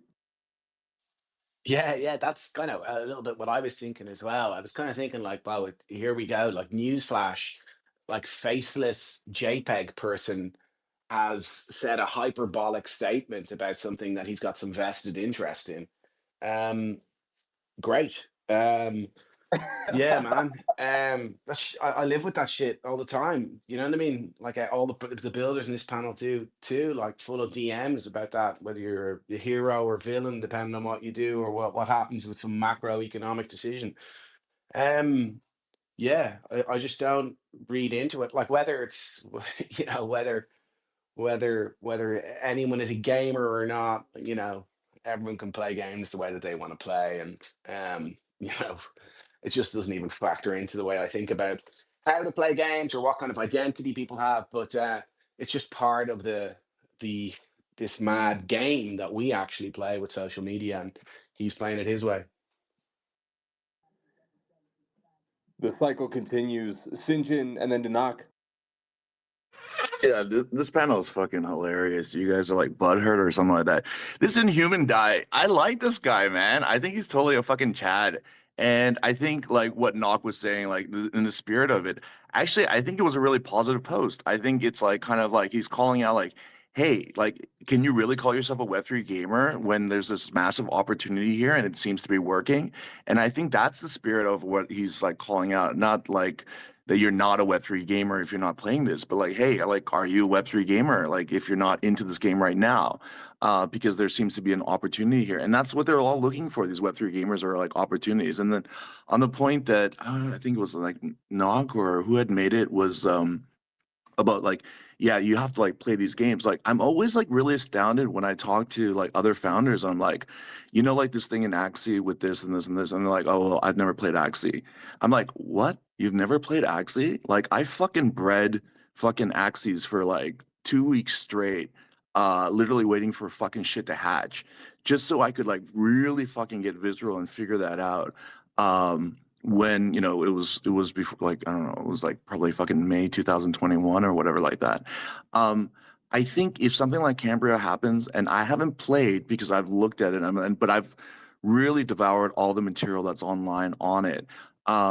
And I think it's great. I think it's great for learning. I think it's great for a founder. And I think where everyone's kind of butthurt about this is maybe, okay, Inhuman, if you have bad history with the dude, I don't. I think, I like these inflamed posts. I like Jonah. I respect him because of his posts. I mean, publicly, sometimes we don't get along, but privately, we're like totally fine.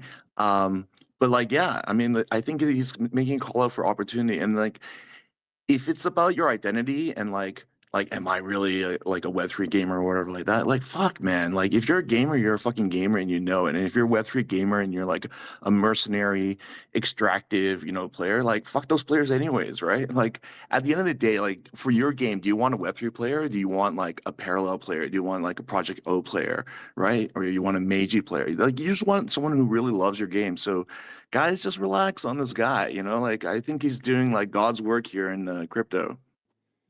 Knock. Yeah, I don't know. It's kind of funny. God's work is crazy. It's kind of funny to me. It's like I don't understand.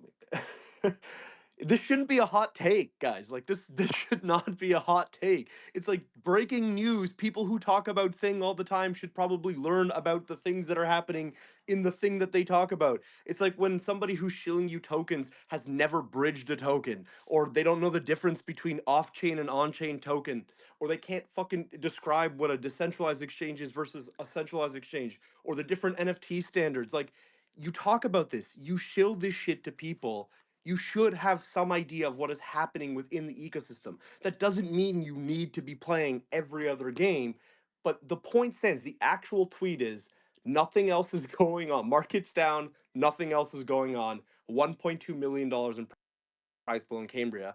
You should be at least paying attention to what's happening there. Now, paying attention might mean playing the game. It might mean reading some things that are going on social. It might be this conversation here. But to be anybody who makes a living off of this ecosystem without being willing to learn about the things that are happening in that ecosystem, I think that's insanity. It's like the only difference between ICO Beast and Inhuman. ICO Beast is like one of my favorite people in the world. But the only difference between ICO Beast and Inhuman is ICO Beast posts educational content, and that's his way of telling you should be paying attention to new and emerging tech and new things that are happening within the ecosystem. And Inhuman tells you you're a fucking idiot for not paying attention to those things. And people don't like the latter, but they're really doing the same thing. And ICO Beast has built himself up to one of the biggest people in the ecosystem, and deservedly so, because he always provides alpha. But Inhuman does the same as well. He's just calling you a lazy piece of shit for not paying attention to it earlier. And I think that rubs people the wrong way. But you're talking about a guy who absolutely does have a vested interest in a lot of these games, but who also made 6 figures last year on just airdrops and winnings from playing the Web3 games, like actually playing. And almost every time that campaign ends, he posts like a debrief, like this was a complete waste of time, or this was worth it, or I love this game, but it wasn't good financially. Like, this is a dude who plays games very similar to the way that Dub does. The only issue with this statement I think anybody has, and again, every creator that I saw took this offense to it, it's from who it came from. If ICO Beast posted a thread and said, you should be paying attention to this, here are 3 things you need to learn about Cambria, everybody's excited. The message is effectively the same, it's just delivered in a fucking bag of spikes wrapped in barbed wire when it's coming from Inhuman. I like assholes. Whoa. Pause. I know what you meant there, but coming from you, Sinjin, you have to I realize. know, but I do like them both ways too, though. Actually, though, so Oh no. All right, let's go to Lems and then to Dub. And then I've got a quick fire, and I'm also going to ask you guys your MVP at the same time. So get ready for that. But Lems, over to you.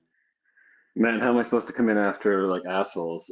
But anyway, okay. I have some opinions on this one, and I think Knock's point about who it came from is definitely valid. But this is something I've like yelled about on this panel before. Of like, I don't want opinions from someone who doesn't understand that genre. Like, if you're a gamer who plays like Web 2 games and you play shooters all the time, like I don't care about your opinion on Cambria on the timeline because you don't play MMORPGs or you don't play anything that's even remotely similar to that. Like we can go back over the last year, 2 years, and it's like people going like, "Oh, Parallel's boring. Like I don't like that." And it's like, "Do you ever play TCGs?" No. And I'm like, "Well, your opinion doesn't really like hold much fucking weight then." Same with like, "Oh my God, Shrapnel is the best thing since sliced bread." And it's like, "Do you ever play like extraction shooters?" "Oh no. Like I've just tried this one the once," and it was like, so why the fuck are you giving an opinion then? Like that's why I think you should give an opinion if you actually know about the game or you know about the genre. But like, if you never play this genre, why the fuck should you be talking about Cambria now all of a sudden just because they have this big prize pool and they're doing this event going on? Like I saw Jesus Martinez was in there, like on the comments going, "I have zero time in this. Like I don't play this kind of game. I play shooters." And I'm like, that guy's a real gamer. Like I've seen him play a ton of games, and I would not call him not a Web3 gaming KOL. And there's other people who are just like, I don't like the game. I think you should actually know about the genre if you're going to have an opinion on it, because that's more LARPing, in my opinion. If you're talking about something that you literally never play the Web 2 equivalent of it, then that is the definition of a LARP, and you're just talking about it just because it's the hot thing on the block. Yeah, I think there is something to be said with like if you know what that genre of game entails, you could probably watch a few videos and get a sense for what Cambria is doing. Maybe not a detailed overview, but you can at least understand it at a high level. I'm sure Knock understands very well what's going on in Cambria, even if he doesn't know what the entire onboarding experience is or something like that. Dub for a quick word, then Knock for a quick word, then we're going to move on. Yeah, to clarify, I do love Inhuman despite calling him a chump. And like my problem with this and where it goes too far is that in saying that there is no fun out here in Web3 gaming and correlating good price and market conditions being like whether or not there's fun around here. Like I'm playing new games literally every week and having a blast. Wildcard is out with the best build it's ever had and is a ton of fun. And I'm diving in. Like there's just no, there's not Web3 gaming money making opportunities over the past 2 or 3 months that have been great, but there is still a lot of fun gameplay out here, and making a biased statement like that is where I get frustrated and tired of seeing it. Because just like with the Oscars, everyone should actually dive in and ingest this stuff before they do. And I know that Inhuman has still a lot more games to play before he can like correctly make a market statement saying there's no fun around here. Knock with the thumbs down. Last word. Yeah, there are 2 people in this space that I want everybody to get familiar with, and it's Inhuman and Psalm, who works at Magic Eden. Both of these guys were professional esports players in multiple titles. I hate to be the person to break this to everybody who has illusions of being the best gamer in Web3. It's those 2, and Inhuman is probably number 1. He is absolutely the type of person who can play a game that he doesn't typically play and very quickly discern whether or not he thinks the game is good. Whether he likes it is completely different, and that's what I appreciate about guys like him. Is he understands what makes a good game. He doesn't have to like your game to make it a good game. I disagree with him on a lot, specifically around the parallel world championship. He and I went head to head. We had a sidebar on it. It's ridiculous.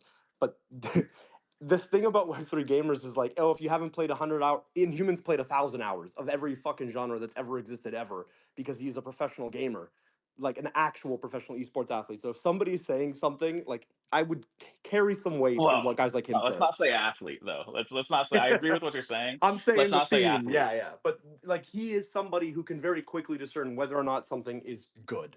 And again, the point isn't you need to play Cambria. The point is if the market's quiet and something is blowing up, you should probably be paying attention if you have an opinion on the ecosystem at all. All Mark, right. I didn't expect you to go full athlete. Esports athletics coming to you soon. This horse is sufficiently beaten to death, but we're gonna we're gonna do the MVP voting, and we're also gonna ask people quick fire. Okay, what's the word for President Trump announcing 220 holders of Trump coin will get dinner with him? I just had had to get just a quick little spice melange from everybody on that one. Jerry has the hand up first. Jerry, what's the word, and who's your MVP for the day? Yeah, the word is crime's legal. Like, oh, yeah, crime's legal. This is amazing, dude. I mean, I've never seen anything like this. Like, you can't say we don't live in the most interesting timeline in the fucking history of the world. Like, we live in by far the most interesting time ever, for better or for worse. So that's really cool. I would say the MVP here is probably Will's for me. Will's, I think, comes and consistently drops knowledge, and has some really good takes. And he's the worst part of him is that he's a Gen Z, but I think it's good to hear from those people all the time, and he represents himself and his generation very well. And yeah, that was a fun episode. Thanks, Sam, for letting me, just a traditional marketing athlete, up on the stage and talking for 2 weeks. Yeah, no worries. Shout out to Wills. I'm gonna go to Koji next. Koji, what's the word? And if I'm gonna, yeah, go ahead, Koji. Yeah, the word is utility. We've been asking for it and we got it. Here it is, boys. And the president of the United States brought it to us. His game's gonna be great. I'm so excited. Um, my MVP. Who's my MVP this week? I don't know, man. My MVP this week. You know what? My MVP this week is Jerry because he DM'd me while the show was going on and he understood my George W. Bush reference, and that really made my day. So I'm with you, Hey, Jerry. cool. Hey, one athlete to another. I appreciate that, big dog. Katie Drake, Katie Drake Bettner in the comments also shouting out that reference. So consider that 2 MVP votes. Let's go to knock. What's the word, and who's your MVP? 94 days ago, the word would have been illegal. But today, I guess the word is legal. MVP today, Michael O'Connor, for sure. Michael O'Connor with the MVP vote. Let's go to Lems. Lems, what's your word, and who's your MVP? All right, I'm using the hyphen cheat here. It's marketing genius. Like, this man is going to have everyone talking about this for the next fucking month because he's created a bidding war for the top 220 holders that it'll be a snapshot in a month's time to go for his goddamn dinner, and everyone's just going to be talking about it. So he's going to have captured mindshare. And my MVP is Michael O'Connor. It's been good to have you back on the show. It's been too long. Yeah, big shout out to Michael. Let's go over to him. Who's your MVP, and what's the word here? Oh, thanks. I mean, I was I had my decision made, and then Knock came in with that delightful one word about illegal and now legal. So that joke would definitely warrant consideration. But I thought Lem smashed it out. I think Lem smashed it out today with amazing takes. So I'm going to throw it up with Lems. Lems with the MVP vote. You love to see it. Spang, what's your word, and who's your MVP? My word is money, because get the bag, bro. I mean, I respect it. I just wonder what the dinner's gonna be, because if it's probably just gonna be Macca's, which would be absolutely hilarious. I just hope he pays off the debt with it. So that's where my head's at. My MVP of the day is gonna be. Oh, I want to give it to Jerry because Yeah, I'll give it to Jerry because I love just hearing Jerry rant against the slop of the world, and it's always refreshing to hear and know that I'm not alone in my own head. Also, those people about Gen Z to the most boomer mid-20s-year-old is crazy, but I love you anyways. Spang, for the uncultured American swine among us that definitely doesn't encapsulate me. Macker's is mac and cheese, right? No, McDonald's. It's Macca's with an A. Sorry, my bad. That was a slip of the tongue, but yeah, it is McDonald's. Mac and cheese, that's wild. That's even funnier. I'm glad we clarified. All right, Dub, over to you. What's the word and who's your MVP? I think the word's thread guy, question mark. I want to see him make a run for doing. I mean, he did it last time. I think he does it again. He should have the money after every. So yeah, looking forward to seeing that. I'm giving MVP to Knock. Dude just ran it up, and just guys, Jerry sucks. Don't forget that. Thanks for the feedback, Dub. I feel like Dub is one of those guys that's like trying to get like Conor McGregor to like get a fight with him, even though he's ranked like 17th. He's like, come on, pussy, you won't. Jeremy Stevens ass Dub over there, dude. Let's go to Mike. I'm sorry, Kevin Lambert. Kevin, who's your Your wife is in me DM. What's the word? I'll go with you can take your pick. Gensler for the memes or whale bait. Like it's so good. I love to see it. MVP is going to be Knock. Man has spit some excellent takes, including even on Simplified this week, talking about like why are people not seeing the tokenize everything as the same thing we went through back with like Jack Dorsey's by these tweets back in the day. So I found myself highly aligned with Knock's takes Wow. in the last 72 hours. Hey, for everybody on the panel, you did such a bad job this week that Knock won an MVP vote for a take he had on Simplified. What's the word and who's your MVP? Oh man, the word is Trump. Trump just being Trump, you know.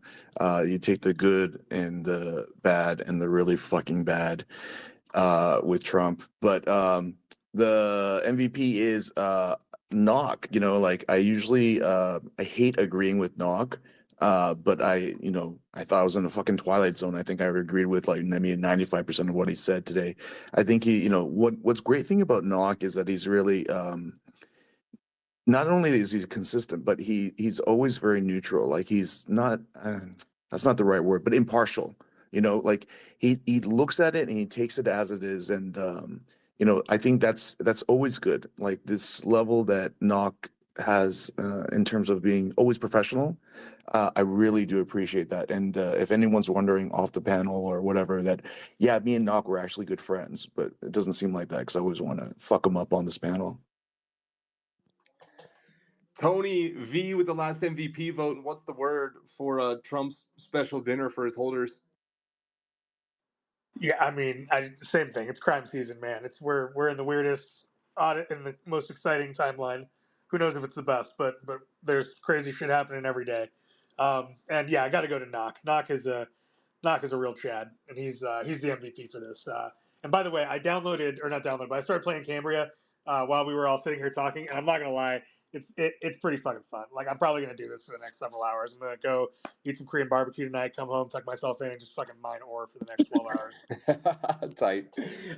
Just one quick note, real quick, before we go to Knock as the MVP. Gabe Layden saying there may have been some misinformation about some of the ways we were interpreting app tokens. That subject in general is so fucking confusing that I don't know if I spent the next 45 hours reading about it if I could actually convey it correctly, and all 10 panelists would be educated enough to speak on it while making no mistakes. So do your own research on there. Yeah, I'm sure there's some interesting technology, some interesting implementations. We'll continue to track it as it evolves. Shout out to Gabe and continuing to try and push the space forward. I appreciate that. Come on the show. Come on the show, Gabe. Let's talk about it, Gabe. Come on the show, Gabe. Knock, over to you, man. Congrats on the MVP, bro. Yeah, nothing to shill, Sam, other than please please, it's too much winning. I'm tired of winning. I'm fucking 30 years old, and this is like our fourth unprecedented life event that is happening. Like, fuck. Let's just get some normalcy. Let's stop shilling shit from the Oval Office. Let's let's No, do build it in the cool Trump shit. Let's voice, have man. some Do it in fun. the. Nah, I might have a stroke if I did that. All right. There's a lot of really cool builders in the space. We should be paying attention to the things that they're building, not the fucking Ponzi that is being run from the top of the Oval Office. A lot of really cool people on this panel. A lot of really cool people building interesting tech in the space. And regardless of whether or not you would agree with all the implementations or you agree with the route people are taking things, there's really cool shit happening in the space. So pay attention. Listen to fucking Inhuman. Pay attention. Play the things. Read the things. Do the things. Learn from guys like Inhuman and ICO, because they probably have the best pulses about what's happening within the industry right now, because they, instead of reading about things, they jump into it. They actually get use out of the products and new things that are happening within the ecosystem, and then they disseminate that information to peons like us. Only Inhuman does it in a way that everybody hates. But yes, for real, pay attention to things, try things. There's a lot of really cool shit going on here.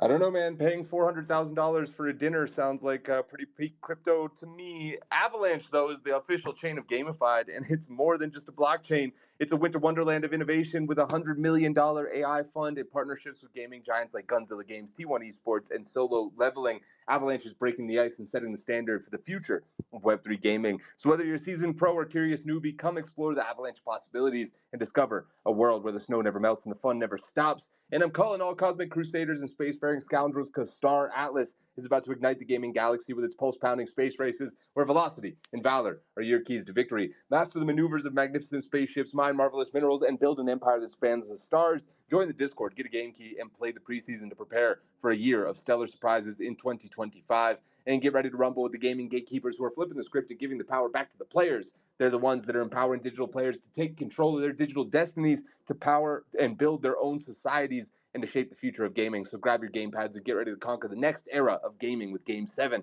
the official infrastructure of Gamified. And of course, colossal shout out to each and every one of my panelists, Michael O'Connor and what they're building over there with Yumio and Limbo, Sinjin, of course, with My Angry Yakuza Girlfriend, Koji with Parallel and Wayfinder, Kevin Lambert with Project O and Coin Games, Knock with Magic Eden, Simplified, and all the other cool stuff he works on, Lems with the Lizard Labs, Jay with Uptick, Dub and Tony with Glitter Cloud Solutions, and of course, my man from the top rope, Will Spangler with Avalanche. Appreciate you guys so much and everybody that comes and listens each and every week. We'll see you back here, same time, same place next week for another episode of Gamified. 115 friggin' Wednesdays in a row minus Christmas. It's insane. Thanks, guys, for joining us. Appreciate you. Smooches.